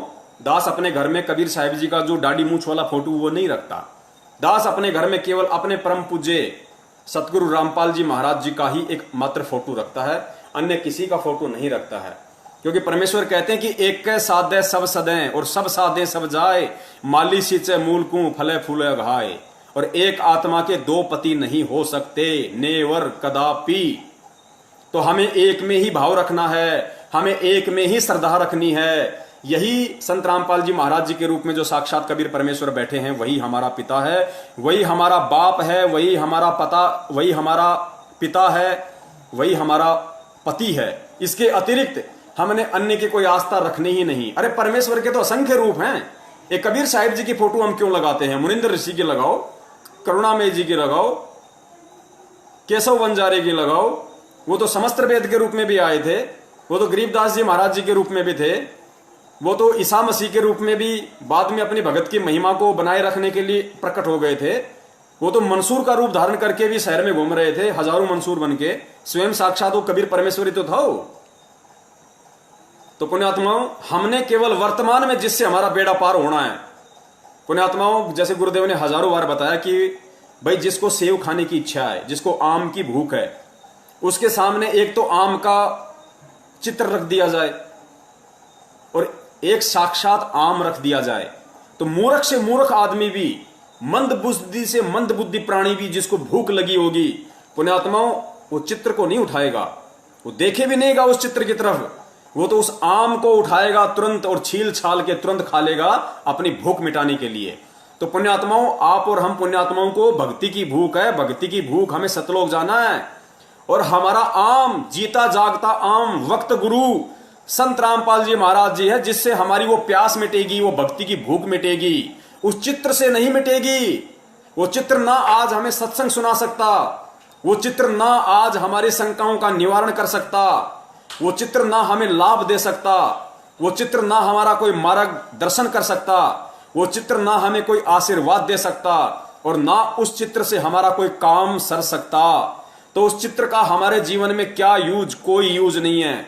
उस चित्र का यूज केवल संत रामपाल जी महाराज जी के लिए था, कबीर को भगवान साबित करने के लिए, आप और हमारे से, जगत वालों से देवी देवताओं की भक्ति छुड़वाने के लिए, हटवाने के लिए। उनकी मजबूरी थी, उनको वो चित्र आधार बनाना था कि परमात्मा कबीर जी हैं जो 650 साल पहले आए थे। उसके अलावा उस चित्र का आप और हमारे जीवन में वर्तमान में कोई महत्व नहीं, कोई औचित्य नहीं है। यदि हमारे जीवन में कोई महत्व है तो केवल कबीर साहिब जी की वास्तविक फोटो जो आज संत रामपाल जी महाराज जी के रूप में वो हैं, उनसे हमारे पाप कटेंगे। परमेश्वर ने कभी नहीं कहा कि भाई कबीर जी के फोटो के दर्शन करने से हमारे पाप कर्म कट जाएंगे। नहीं, परमेश्वर क्या कहते हैं? कबीरा दर्शन साधु का, मुख पर बसे सुहाग, दर्श उन्हीं को होते हैं जिनके पूर्ण भाग। और कबीरा दर्शन साधु का, परमात्मा आवे याद, लेखे में वो है गड़ी, बाकी के दिन बर्बाद। साधु दर्शन, साधु की याद, तो साधु बनके आज कौन आया है? कबीरा दर्शन साधु का, तो हमारे लिए साधु कौन है? साधु रूप में कौन आया है? साहिब से सतगुरु भय, सतगुरु से भय साध। वो परमेश्वर ही तो खुद साहिब है। साहिब से वो सतगुरु की भूमिका करता है, और सतगुरु से बनता है फिर साध। और फिर कहते हैं कबीरा दर्शन साधु का, परमात्मा आवे याद, लेखे में वही घड़ी बाकी के दिन बर्बाद। तो हमारे लिए तो जो साधु रूप में सतगुरु रामपाल जी महाराज जी वर्तमान में प्रकट हैं, 8 सितंबर 1951 के दिन भारतवर्ष की इस पवित्र भूमि पे हम सब आत्माओं के आत्म कल्याण के लिए, उद्धार के लिए, चाहे उनकी फोटो हो चाहे वो साक्षात हो, वो आज हमारे लिए महत्व रखती हैं। उनकी फोटो देखने से भी हमारे उतने ही हमारे मन की भाग जागृत होंगे, हमारे पुण्य बनेंगे, जितना कि हम उनको साक्षात देखें। क्योंकि फोटो देखेंगे तो भी हमें संत रामपाल जी की ही याद आएगी, हमें उनके वो आशीर्वाद देते हुए हाथ याद आएंगे, उनका वो मुस्कुराता हुआ चेहरा याद आएगा, नाम दीक्षा देते समय उनकी वो परछाई हमारे समक्ष आएगी। तो पुण्यात्माओं, हमें साधु रूप में कबीर साहिब जी जो प्रकट हैं वर्तमान में संत रामपाल जी महाराज जी के रूप में, चाहे वो साक्षात हो चाहे उनकी फोटो हो, वही हमारे लिए पूजनीय है, वही हमारे लिए आदरणीय है, वही हमारे लिए सम्माननीय है। अन्य किसी की फोटो हमारे लिए कोई महत्व नहीं रखती है। उस फोटो का महत्व केवल दुनिया को, कबीर को भगवान साबित करने के लिए संत रामपाल जी महाराज जी के लिए था, आप और हमारे लिए नहीं। क्योंकि आज हमें यह समझ में आ जाना चाहिए कि कबीर जी की फोटो के आधार से कबीर जी को भगवान साबित करने वाला कौन हो सकता है? अरे कबीर को भगवान कौन साबित कर सकता है? कबीर को खुद ही कबीर साबित कर सकता है। अन्य 2 कौड़ी के जीव की औकात नहीं, जिनकी बुद्धि ब्रह्मा विष्णु महेश से ऊपर नहीं है। गीता जी में गुरुदेव ने बताया कि ब्रह्मा विष्णु महेश की पूजा करने वाले को काल भगवान ने 5 गालियां दी हैं कि अर्जुन ये राक्षस प्रवृत्ति के लोग पता नहीं क्या क्या गालियां जो परमेश्वर हमें जो सुनाते हैं कि ये मंद बुद्धि, मनुष्य में नीच, ये मुझे भी भगवान नहीं मानते। काल भगवान कह रहा है कि मुझे भी परमात्मा नहीं मानते। ये ब्रह्मा विष्णु महेश जो तीनों गुण हैं और इनके नीचे जो देवी देवता हैं, उन्हीं को भगवान मान के बैठे हैं। तो पुण्यात्माओं, जिस 21 ब्रह्मांड के जिस प्राणी की बुद्धि काल से ऊपर नहीं है, आप इस 21 ब्रह्मांड में जितने भी बड़े बड़े जो ऋषि मुनि हुए हैं, साधु महात्मा हुए हैं, जो तपस्वी हुए हैं, दुर्वासा जैसे, वशिष्ठ जैसे, वाल्मीकि जैसे, विश्वामित्र जैसे, मार्कंडे जैसे, चुणक जैसे पुण्यात्माओं, परमेश्वर ने कितने उदाहरण बताए। उनकी बुद्धि ओम नाम से ऊपर नहीं गई, काल से ऊपर उनकी बुद्धि नहीं गई कि काल से ऊपर भी कोई भगवान है। तो पुण्यात्माओं, इस कलयुग में, इस पिछली पीढ़ी में, और काल से ऊपर महाकाल जिसको हम अक्षर ब्रह्म कहते हैं, और अक्षर पुरुष से ऊपर पूर्ण ब्रह्म, पार ब्रह्म कबीर साहेब, उसकी जानकारी स्वयं कबीर के अलावा दुनिया को कौन दे सकता है? क्या आज से पहले किसी ने बताया अक्षर पुरुष के बारे में, गीता जी में लिखा होने के बाद भी? तो पूर्ण परमेश्वर कबीर साहेब की जानकारी स्वयं कबीर ही आकर दे सकता है। इसीलिए गुरुजी बार बार सत्संगों में कहते हैं, इशारा करते हैं कि पुण्यात्माओं, 650 साल पहले परमात्मा ने तत्वदर्शी की भूमिका निभाई थी, सतगुरु की भूमिका निभाई थी, और सतगुरु की भूमिका केवल परमेश्वर ही निभाता है। तत्वदर्शी संत की भूमिका केवल परमात्मा स्वयं ही निभाता है। अपने द्वारा रची गई सृष्टि की सही सही जानकारी वो कबीर साहब स्वयं ही आकर यहां देता है। और आज क्या कह रहे हैं परमेश्वर कि खुलकर कह रहे हैं, सीना ठोक के कह रहे हैं परमेश्वर, मेरे पूज्य गुरुदेव संत रामपाल जी महाराज, कि पुण्यात्माओं, ये कोई अहंकार नहीं, ये कोई बड़ाई नहीं। 10 रुपए के नोट पे यदि ये लिखा होता है कि मैं धारक को 10 रुपए अदा करने का वचन दे देता हूं, तो उसका अहंकार नहीं है, क्योंकि वो है 10 रुपए का नोट। तो संत रामपाल जी महाराज जी कहते हैं कि पुण्यात्माओं, आज इस 21 ब्रह्मांड में इस रामपाल दास के अलावा कोई तत्वदर्शी संत नहीं है, कोई सतगुरु नहीं है। पुण्यात्माओं, ये जितने भी संत हैं, ये पंथ हैं, चारों शंकराचार्य हैं, मठाधीश हैं, मंडलेश्वर हैं, दुनिया भर के बैठे हैं, गांव गांव में, शहर शहर में, ये भागवत करने वाले, रामायण करने वाले। क्या आज तक किसी ने कहा कि इस पूरे 21 ब्रह्मांड में हमारे अलावा कोई संत नहीं है, कोई भगवान नहीं, कोई तत्वदर्शी नहीं, कोई सतगुरु नहीं? इनकी हिम्मत नहीं कहने की, इनके मुख से नहीं निकल सकता। और पुण्यात्मा विचार कर लेना, ये जितने भी संत महंत हैं, ये सब मां के गर्भ से जन्म लेके आए हैं। इस दुनिया में जितने भी प्राणी हैं, इस 21 ब्रह्मांड में, चलो सबसे पहले हम इस पृथ्वी लोक की बात करते हैं पुण्यात्माओं। इस पृथ्वी लोक पे जितने भी प्राणी हैं, वर्तमान में एक सतगुरु रामपाल जी महाराज जी को छोड़ के, क्योंकि वो स्वयं परमात्मा है, पीव है, उनके अलावा इस पूरी पृथ्वी पे सब के सब जीव हैं। ये चाहे कितने ही बड़े बड़े महात्मा बने बैठे हों, शंकराचार्य बने बैठे हों, इनकी औकात नहीं कि अपने माँ बाप को उपदेश दे सकें, ये अपने माँ बाप से दंडवत प्रणाम करवा सकें, इनकी औकात नहीं है, क्योंकि ये जीव हैं, इनकी हैसियत हो ही नहीं सकती, इनकी बुद्धि वहां तक जा ही नहीं सकती, ये कर्म करने की इनके अंदर वो पावर आ ही नहीं सकती, इनके अंदर वो हौसला, वो विश्वास पैदा हो ही नहीं सकता। तो पुण्यात्माओं, इस पूरी पृथ्वी का ये इतिहास है, इस पूरी पृथ्वी का ये इतिहास है कि संत रामपाल जी महाराज जी के अलावा पुण्यात्माओं परमेश्वर 650 साल पहले भी आए थे, लेकिन नीरू नीमा ने कभी उनको दंडवत नहीं किया, क्योंकि गुरुजी ने बताया कि वो कभी उनको परमात्मा नहीं मानते थे।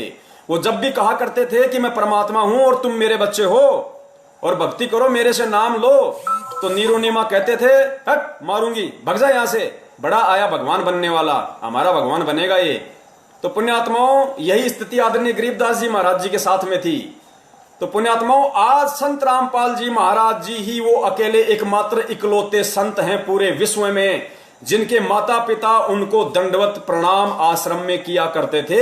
ये पहचान होती है पूर्ण परमेश्वर की, वरना एक 2 कौड़ी का जीव अपने माँ बाप से कभी दंडवत नहीं करवा सकता। किसी की औकात नहीं है पुण्यात्माओं इस पूरी सकल सृष्टि में। ये औकात केवल उसी की होती है जो स्वयं परमेश्वर होता है, और उस परमेश्वर के आगे ऑटोमेटिक, चाहे माँ बाप हो, चाहे भाई बंधु हो, चाहे कोई कितना ही बड़ा कोई सेठ हो, चाहे महात्मा हो, उनको झुकना ही पड़ता है उस परमेश्वर के आगे। जैसे 5 पांडव और श्री कृष्ण महाभारत के बाद जब वो अश्वमेध यज्ञ कर रहे थे, तो श्री कृष्ण जी तो राजा था, युधिष्ठिर भी राजा था, 5 पांडव राजा के भाई थे, और सुपथ सुदर्शन रूप में एक वाल्मीकि जाति के रूप में परमेश्वर वहां झोपड़ी में वाल्मीकि की जगह, सुपथ की जगह जाके बैठ गए। श्री कृष्ण जी समेत 5 पांडवों ने दंडवत प्रणाम किया, क्योंकि परमेश्वर कहते हैं कि चुंबक के आगे लोहे की औकात नहीं है, उसको नीचा होना ही पड़ता है, उसको झुकना पड़ता ही पड़ता है। तो पुण्यात्माओं, ये एक बहुत जबरदस्त ये प्रमाण है भक्तों के लिए। जगत हो सकता है इस चीज पे यकीन ना करे अभी, क्योंकि पुण्यात्माओं परमेश्वर से जुड़ने का हर आत्मा का संस्कार है। देखो, हमारे परम पूज्य सतगुरुदेव जी 1994 से नाम दीक्षा दे रहे हैं। इस दास ने 12 अप्रैल 2013 को ही नाम दीक्षा क्यों ली? आप जैसे भगत भाइयों ने 2014 में, 2013 में, 2012 में, किसी ने 2000 में, किसी ने 2004 में ही नाम दीक्षा क्यों नहीं ली? 1994 से नाम दीक्षा क्यों नहीं ली? क्योंकि हमें मालूम भी नहीं पड़ा कि पृथ्वी पे कोई परमात्मा भी है क्या, परमात्मा भी होता है क्या, भगवान भी होता है क्या। लेकिन जब हमारा उस परमेश्वर से जुड़ने का संस्कार आया, वो समय आया, वो निश्चित दिन आया, तो हमें भगवान का भी ज्ञान हो गया, हमें सत्संगों की महत्वता भी समझ में आने लगी, हमें भगवान की जानकारी भी हो गई, और भगवान ने किसी न किसी को निमित्त बना के, चाहे टीवी के माध्यम से, चाहे पुस्तक के माध्यम से, चाहे किसी सत्संग के माध्यम से, चाहे किसी भाई बहन के माध्यम से, किसी को भी निमित्त बनाया उस परमेश्वर ने और अपनी शरण में ले लिया, खींच लिया। क्यों? क्योंकि हमारा समय आ गया था, वो ठीक का समय आ गया था। तो पुण्यात्माओं, ठीक के समय के बिना कुछ भी नहीं घटित होगा यहां पे। तो हो सकता है उन जगत वाले भाई बहनों को जो देख रहे होंगे, हो सकता है उनको ये बातें पल्ले ना पड़ रही हों। वैसे तो आत्मा वो भी परमात्मा की हैं, समझ में तो उनके भी थोड़ा थोड़ा अवश्य आ रहा होगा, लेकिन फिर भी उनको अच्छी तरीके से समझ में जब आएगा जब वो परमेश्वर के सत्संग सुनना शुरू कर देंगी। यूट्यूब पे संत रामपाल जी महाराज जी के सत्संग आप वहां पे सर्च कीजिए, उनके नाम से ढेरों सत्संग आ जाएंगे। आप जी सुनिए वहां पे कुछ दिन, और परमेश्वर दया करेंगे, फिर आप जी के समझ में आने लग जाएगा कि हम कहां जी रहे हैं। तो पुण्यात्माओं, दूसरी बात ये जो दास कहना चाह रहा था, और लगता है मोबाइल की बैटरी जाने वाली है, तो परमेश्वर दया करें, पहले लगा लेते हैं, अपन वो गलती ना करें जो गलती परमात्मा ने पहले करवाई थी। परमात्मा ने नहीं करवाई, दासों से हो गई, मुंह से निकल गया, लग गया।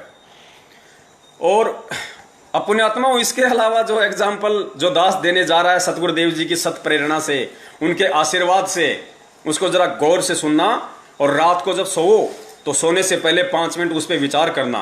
देखो, सत्सेवक भाई बहनों को तो विचार करने की आवश्यकता नहीं है, क्योंकि परमेश्वर कहते हैं कि जो जिसके आश्रित हो जाता है उसका तो फिर बाढ़ भी बाका नहीं होता, वो तो फिर चद्र तान के सो जाता है। परमेश्वर ने क्या बताया? परमेश्वर ने मीन का उदाहरण दिया, फिश का, मछली का। गुरुदेव ने बताया कि मछली जल के आश्रित होती है, और जल उसको इतनी छूट दे देता है, उसको इतनी स्वतंत्रता दे देता है कि चाहे पानी की कितनी ही तेज धारा बह रही हो, मछली विपरीत धारा में और ऊपर चढ़ जाती है, जहां से पानी गिर रहा है उस फॉल के ऊपर चढ़ जाती है। उस बहाव में मछली यूं करती करती करती उल्टी चढ़ जाती है। क्यों? क्योंकि पानी ने उसको छूट दे रखी है, पानी ने उसको स्वतंत्रता दे रखी है, उसको पूरी सिक्योरिटी दी हुई है। कि तुम मस्त होके खेल, मस्त होके ना, तेरा बाल भी बाका नहीं होगा। क्यों? क्योंकि वो मछली उस पानी के आश्रित है, उसके बिना वो जीवित नहीं रह सकती, उसके बिना उसके जीवन का कोई उद्देश्य नहीं, कोई मकसद नहीं, कोई सार नहीं, कोई सारांश नहीं, कोई निष्कर्ष नहीं। तो पुण्यात्माओं, हम जो सत्सेवक हैं वो हम कोटि कोटि दंडवत प्रणाम करते हैं अपने परम पूज्य सतगुरुदेव जी का, कोटि कोटि उनका धन्यवाद करते हैं, उनका आभार व्यक्त करते हैं कि परमेश्वर ने अपना सत्य ज्ञान देके और पिछले जन्मों में हमारे मजबूत भक्ति संस्कार बनाए, ताकि वर्तमान में आज हम उनको पहचान पा रहे हैं, हम उनको समझ पा रहे हैं, हम उनको परमात्मा स्वीकार कर रहे हैं हृदय से। तो परमेश्वर ने सत्सेवकों को तो भाई मछली की तरह खुली छूट दे रखी है, हमारे को तो कोई मीन मेख नहीं है किसी भी प्रकार की। और फिर गुरुदेव ने क्या बताया कि हाथी कितना बड़ा होता है, जब पानी की तेज धार आती है तो हाथी भी बह जाते हैं, मगरमच्छ भी बह जाता है। क्यों? क्योंकि वो पानी के आश्रित नहीं है। मगरमच्छ घंटे 2 घंटे भी जल से बाहर रह लेता है, सो लेता है, जी जाता है, लेकिन मछली नहीं रह सकती। इसलिए मगरमच्छ रहता तो पानी में है, लेकिन वो पानी के आश्रित नहीं है। इसी प्रकार सतलोक आश्रम मैनेजमेंट हरियाणा और उनके पीछे लगे हुए लाखों की संख्या में हमारे जो भगत भाई बहन हैं, गुरुदेव ने क्या बताया उस लेटर में कि ये लोग समर्पित तो हैं, लेकिन आध्यात्मिक ज्ञान इनको संपूर्ण नहीं है, जिस कारण से इनकी श्रद्धा, इनके भाव मेरे अंदर नहीं बन रहे। सत्सेवकों को मेरे अंदर कबीर दिखाई देता है और मैनेजमेंट यानी भगत ए को मेरे अंदर रामपाल दिखाई देता है, जिसमें जमीन और आसमान का अंतर है। उस 9 पेज के लेटर में परमेश्वर ने खुलासा किया है। तो पुण्यात्माओं, हमें कोई शंका नहीं है, हमें तो परमेश्वर उस लायक बना रहे हैं कि जिनको शंका है उनकी शंकाओं का निवारण करवा रहे हैं। परमेश्वर हम तुच्छ जीवों को, जिनकी कोई औकात नहीं, पुण्यात्माओं, उनको निमित्त बना रहे हैं लाखों के भगत समाज को संदेशा दिलवाने के लिए कि हम परमेश्वर को परमेश्वर माने। 650 साल पहले हमने जो महाभूल महागलती की कि हम परमात्मा को परमात्मा नहीं मान पाए, आज वो गलती करने से हम बचें। 8 सितंबर सन 2020 को संत रामपाल जी महाराज जी का एकमात्र सतलोक आश्रम मैनेजमेंट हरियाणा के कहने से हम उनका जन्मदिन मनाने से हम बचें, अपने कर्म फूटने से बचें। बहुत सारे भगत भाई कहते हैं कि भाई सतलोक आश्रम मैनेजमेंट हरियाणा तो गुरुदेव ने बनाया है, परमात्मा ने तो बनाया मैनेजमेंट, गुरुजी ने तो बनाया मैनेजमेंट, फिर हम उनकी बात क्यों नहीं माने? तो भैया, काल भगवान को भी तो परमात्मा ने बनाया था, काल भगवान को भी तो परमात्मा ने बनाया, गुरुदेव ने बनाया है। फिर तुम काल भगवान की बात क्यों नहीं मानते? ओम नाम का बोल के उच्चारण क्यों नहीं करते? तुम लोग ये तप क्यों नहीं करते? डले क्यों नहीं ढोते? उसकी बात क्यों नहीं मानते? गुरुदेव ने बनाया है मैनेजमेंट को, गुरुदेव ने बनाया है काल भगवान को, लेकिन गुरुदेव ने अपना विधान भी बताया है कि जो मेरे मर्यादाओं के जो खिलाफ चले, जो मेरे ज्ञान को आधार बना के ना चले, उनसे तुम्हारा कोई मेल नहीं होना चाहिए, उनसे तुम्हारा कोई संपर्क नहीं होना चाहिए, चाहे तुम्हारा कितना ही निजी हो, तुम्हारा कितना ही प्रिय क्यों ना हो। गुरुदेव कहते हैं परम शक्ति संगीतम रिद्धि सिद्धि दाता सोही, अविगत गुण अतितम सत्य पुरुष निर्मोही। जिस प्रकार वो परमेश्वर निर्मोही है इस भक्ति मार्ग में, चाहे उनका कितना ही निजी हो, चाहे वो किसी भी कुल में, किसी भी परिवार में लीला में तरीके से वो प्रकट हो, चाहे वो किसी को अपनी माँ कहते हो, अपना पिता कहते हो, अपना भाई कहते हो, अपनी औरत कहते हो, अपने बच्चे कहते हो, कहते हैं वो निर्मोही परमात्मा है। परम शक्ति संगीतम रिद्धि सिद्धि दाता सोही, अविगत गुण है अतितम सत्य पुरुष निर्मोही। यदि उसकी भक्ति के खिलाफ कोई भी चलेगा तो उसका बक्कल ही उतरेगा, वो मोक्ष प्राप्त नहीं कर सकता। बक्कल उतरने का मतलब ये नहीं कि उसकी गर्दन कट जाएगी आज ही, नहीं। जब मोक्ष नहीं होगा तो काल भगवान अनेकों तरीके से गर्दन काटेगा, कभी गधा बना के, कभी मुर्गा बना के, कभी बकरा बना के। वो गर्दन ही उठाता है, वो बक्कल ही उतारता है। फिर तो आगामी जो एग्जाम्पल परमेश्वर और दिलवाने जा रहे हैं अंतिम, क्योंकि पुण्यात्मा 2 दिन हमारे पास में और शेष है, परमेश्वर छोटे छोटे वीडियो बनवाएंगे। हो सकता है आज भी हमें सतगुरु प्रगट दिवस कैसे मनाना है, किस विधि से मनाना है, क्या करना है, हो सकता है आज भी हमारे पास समय ना बचे, इसलिए परमेश्वर उसके लिए कल का दिन निर्धारित करेंगे। उससे पहले एक छोटा सा संदेशा परमात्मा दिलवा देते हैं, ताकि हमें यकीन हो कि वास्तव में 8 सितंबर 1951 के दिन पूर्ण ब्रह्म परमेश्वर वो कबीर साहब सतगुरु रामपाल जी महाराज जी के स्वरूप में जन्म लेकर नहीं बल्कि प्रकट हुए हैं। प्रकट पुण्यात्माओं, काल भगवान हम सब उनको अच्छी तरीके से जानते हैं, हमारा ही बड़ा भाई है। उसी के पीछे लगकर हमने ये महाभूल की थी, अपने पिता से हमने सतलोक में गद्दारी की थी, जिसका परिणाम हम कुत्ते गधे 84 लाख योनियों में भोग कर काट रहे हैं। आज परमेश्वर ने सद्बुद्धि दी, सत्प्रेरणा दी, किसी संस्कार की वजह से अपनी शरण में लिया। अहो भाग्य हम सब आत्माओं का। हम सब कोटि कोटि आभारी हैं परम पूज्य गुरुदेव के। तो पुण्यात्माओं, विचार करो जब से वो काल भगवान इस सृष्टि में आया है, आप और हमारे से पहले आया था। दुर्गा और काल भगवान सबसे पहले 21 ब्रह्मांड में आए थे यहाँ पे। उसके बाद फिर सबसे पहले उन्होंने हम आप और हमारे को शब्द से उत्पन्न किया। गुरुदेव ने बताया कि सबसे पहले तो आप और हम जितने भी आत्माएं हैं, इनको दुर्गा ने शब्द शक्ति से उत्पन्न किया, मैथुन क्रिया से नहीं किया था। जब इसकी शब्द शक्ति समाप्त हो गई तो फिर इसने इनको क्या बोलते हैं, इनको ब्रह्मा विष्णु महेश को निमित्त बनाया। और गुरुदेव कहते हैं कि आपने सुना होगा कि ब्रह्मा जी के नाक से इतने जीव उत्पन्न हुए, मुंह से इतने हुए, कान से इतने हुए, क्योंकि इसके पास में शब्द शक्ति थी। और जब इसकी शब्द शक्ति समाप्त हो गई तो फिर काल भगवान ने इस सृष्टि में मैथुन क्रिया शुरू की है। उसके बाद अरे गुरुदेव ने क्या बताया कि जब ब्रह्मा विष्णु महेश का जब जन्म हो रहा था, उनका कमल के फूल पे लेटा हुआ था, उस समय गुरुदेव ने क्या बताया कि मधु और कैटब आ गए। अब बताओ कहां से आ गए? मधु और कैटब कहां से आ गए? उन्होंने कहां से जन्म लिया? उसको दुर्गा ने, गुरुदेव ने बताया कि मधु और कैटब को दुर्गा ने अपने शब्द शक्ति से उत्पन्न किया था, ब्रह्मा विष्णु महेश को यह जनाने के लिए कि तुम पूर्ण परमात्मा नहीं हो, तुम कोई बहुत बड़ी कोई पावर नहीं हो, कल को तुम्हारे अंदर अहंकार आ जाए, अभिमान आ जाए। और उनका बाप काल भगवान,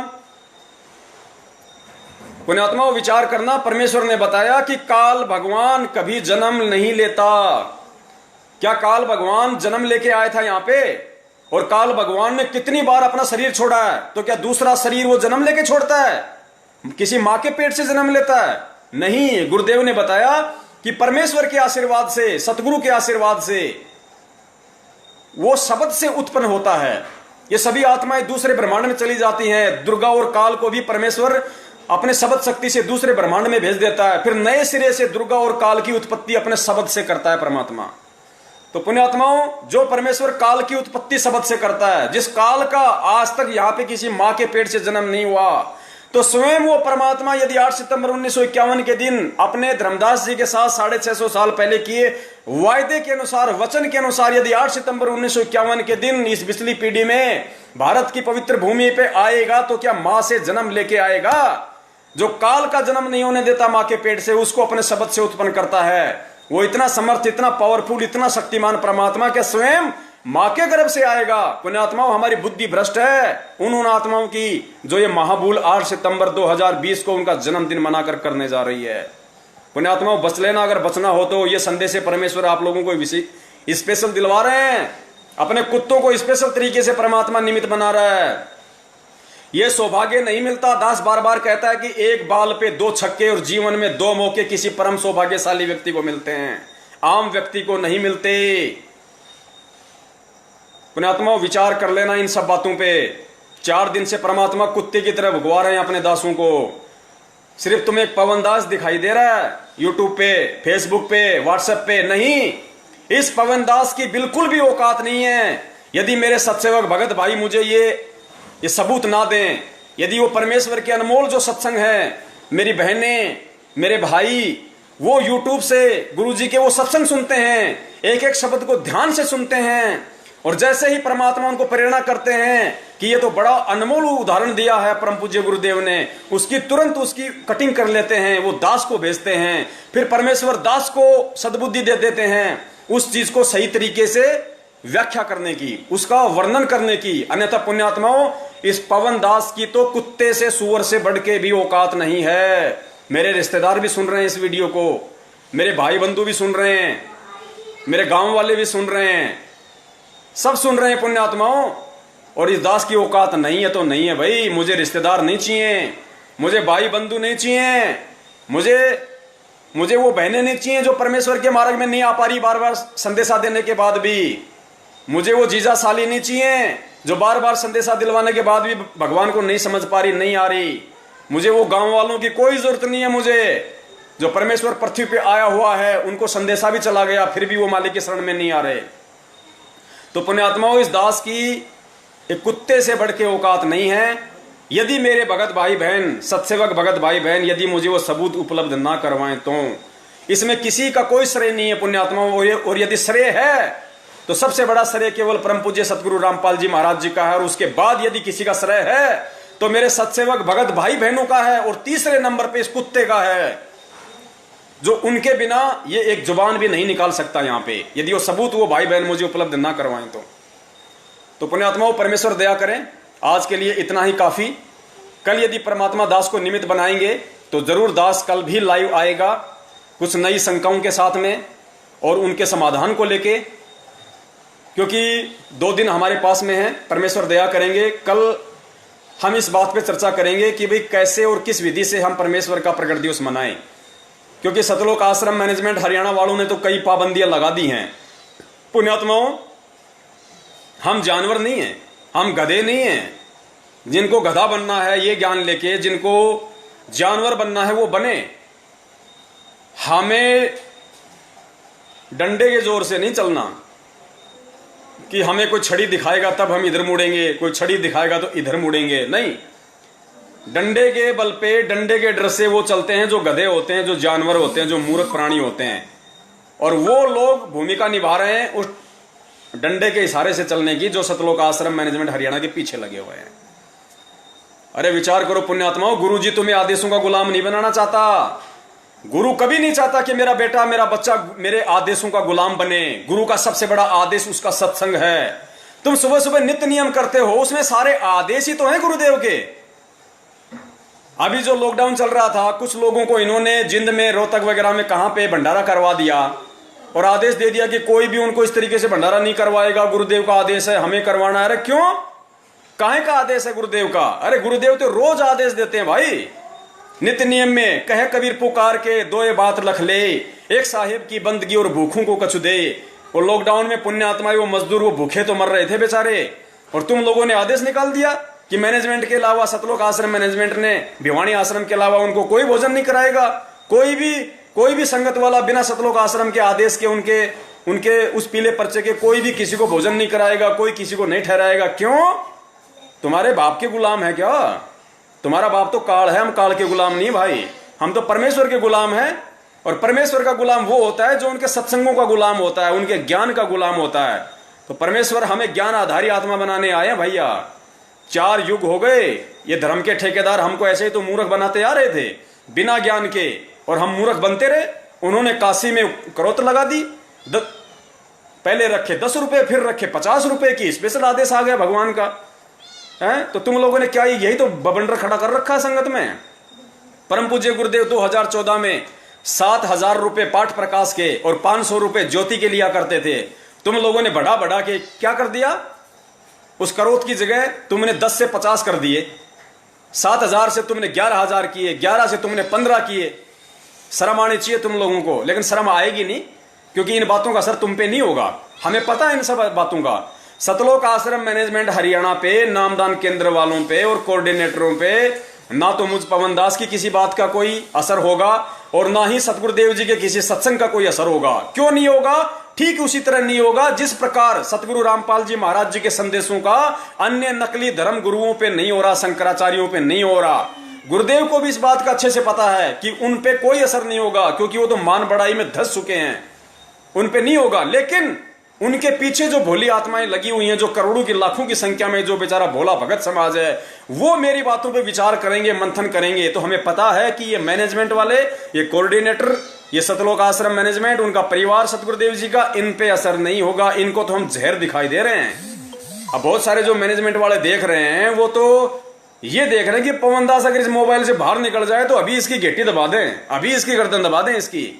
हमें पता है बड़े भैया, परमात्मा को भी लोगों ने इसी तरीके से मारने की कोशिश की, साजिशें रची कि रामपाल कभी एक बार अगर अकेला आश्रम से बाहर मिल जाए ना तो उसके पंख भी नहीं मिलेंगे। लेकिन वो जानते नहीं कि वो बिना पंखों वाला, भाई बिना पंखों वाला। एक छोटा सा, चलो पुण्यात्माओं, दास नहीं सुनाएगा जो चुटकुला, क्योंकि अब समय नहीं है इतना। परमेश्वर फिर दया करेंगे अपने कुत्ते पे, निमित्त बनाएंगे तो फिर आएंगे। कल वैसे आना ही है, परमेश्वर दया करेंगे। और ये जो वीडियो है, इस वीडियो को आप लोग ज्यादा से ज्यादा शेयर करें हमें शेयर कोई मान बढ़ाई के लिए नहीं करना, हमें शेयर अपने आप को कोई सुप्रीम जताने के लिए नहीं करना, क्योंकि हम गधे हैं। अल्लाह मेहरबान तो गधा पहलवान। इस मैसेज को ज्यादा से ज्यादा वायरल केवल हमें इसीलिए करना है कि 8 सितंबर 2020 को संत रामपाल जी महाराज जी को मानो समझकर, उनको इंद्रो माई से जन्म लिया हुआ मानकर जानकर, हमारे वो भोले भगत भाई बहन जो सतलोक आश्रम मैनेजमेंट हरियाणा के पीछे लगे हुए हैं, भेड़ चाल में चल रहे हैं, एक दूसरे की पूंछ पकड़ के अंधे होके चल रहे हैं, वो समझें, वो विचार करें, वो मंथन करें कि हम क्या गलती करने जा रहे हैं।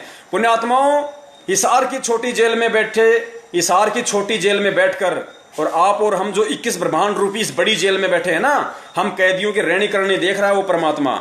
उस परमात्मा के लिए कोई कैद नहीं है, कोई कर्म लागू नहीं होता, भगवान पे कोई कर्म लागू नहीं होता। हम सुबह सुबह नित्य नियम में पढ़ते हैं ना कि काल कर्म लागे नहीं, ऐसी कुछ वाणी है परमात्मा की। उस परमेश्वर पे काल के कोई कर्म लागू नहीं है। पुण्यात्मा, विचार करना, इस लोक के नियम भी केवल इंसानों पे लागू हैं। अगर मैंने किसी का मर्डर कर दिया, आपने किसी का मर्डर कर दिया, तो पुण्यात्मा पुलिस पकड़ के 2 मिनट में कोर्ट में हाजिर कर देगी, रिमांड होगा वो अलग। और यदि 2 सांड आपस में लड़ रहे हैं और बीच में कोई आदमी आ गया और सींग उसको लग गया, वो मर गया, तो उस सांड को कोई जज के सामने प्रस्तुत नहीं करता, कोई पुलिस पकड़ के उसको लेके नहीं जाती कि साहब इसने तो उस आदमी, उसको रामचंद्र को मार दिया इसने। अब वो जज ना उसको कोई सजा सुनाता है कि इस काले कलर वाले बैल का 4 दिन का रिमांड लिया जाए।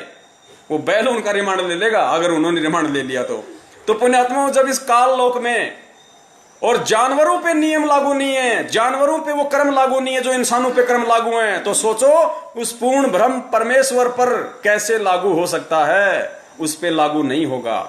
क्यों? क्योंकि कर्म लागू उस पे होते हैं जो मां के गर्भ से जन्म लेके आता है। तो बंदी छोड़ सतगुरु रामपाल जी महाराज जी की जय हो। सभी पुण्यात्माओं तक ज्यादा से ज्यादा ये शेयर करें, और जो भी नए भगत भाई बहन है उनकी कोई भी शंका हो तो वो शंकाएं परमेश्वर के दया से हम कल उनका समाधान करेंगे, क्योंकि कल ज्यादातर समय हम इसी बात पे निकालेंगे कि जो कमेंट्स आ रहे हैं, आज भी बहुत सारे भगत भाई बहन हैं जिनके वो कमेंट्स आ रहे थे, लेकिन दास उन पे ध्यान नहीं दे पा रहा पुण्यात्माओं, क्योंकि परमेश्वर ने जो दिमाग में डाउनलोड कर रखा है, जो फीड कर रखा है पुण्यात्माओं, यकीन मानना, जो दास हाथ से लिख के बैठता है उस पर तो चर्चा ही नहीं होती, उससे तो खाली शुरुआत होती है। बाकी तो परमात्मा पता नहीं आगे से आगे क्या कुछ दिमाग में रील चलाते रहते हैं कि बेटा तुझे ये बोलना, तू ये बोल, तू ये बोल। कहते हैं ना, गरीब दास हर रूप में तू ही बोलनहार। तो परमेश्वर ही आगे से आगे सारा पिक्चर को चलाते हैं। लेकिन फिर भी हम कल परमेश्वर से अरदास करेंगे, हम विनती करेंगे अपने पूर्ण ब्रह्म से कि हमारे भगत भाई बहन जो कमेंट्स में अपने जो शंकाएं जाहिर करते हैं, हो सके तो हम उनका भी समाधान करें, क्योंकि परमेश्वर ने हमें ये आदेश दे रखा है। जब हम नाम दीक्षा लेते हैं तो सत्संगों में भी कई बार सतगुरुदेव जी कहते हैं कि भाई देखो, हर बार हर सत्संग का जिक्र मैं यहाँ सत्संग में नहीं कर सकता, और आप लोग भी हर सत्संग को अटेंड नहीं कर सकते हो। इसलिए जो भी शंका होती है, आप अन्य जो भगत हैं, जो पुराने भगत हैं, आप उनके संपर्क में रहो, उनसे भी आप इन बातों को पूछ सकते हो। तो परमेश्वर दया करें, उसी आदेश को, उसी अधिकार को काम में लेते हुए, वरना हमारी तो कोई औकात नहीं है किसी की शंकाओं का समाधान करने की, लेकिन परमेश्वर के उस सत्संग रूपी आदेश के अनुसार हम उसका यूज करते हुए कल हो सकता है हम जो कमेंट्स में कुछ भगत भाइयों की जो शंकाएं होंगी उनका परमेश्वर निवारण करवाएंगे। तो बंदी छोड़ सतगुरु रामपाल जी महाराज की जय हो। सत साहिब।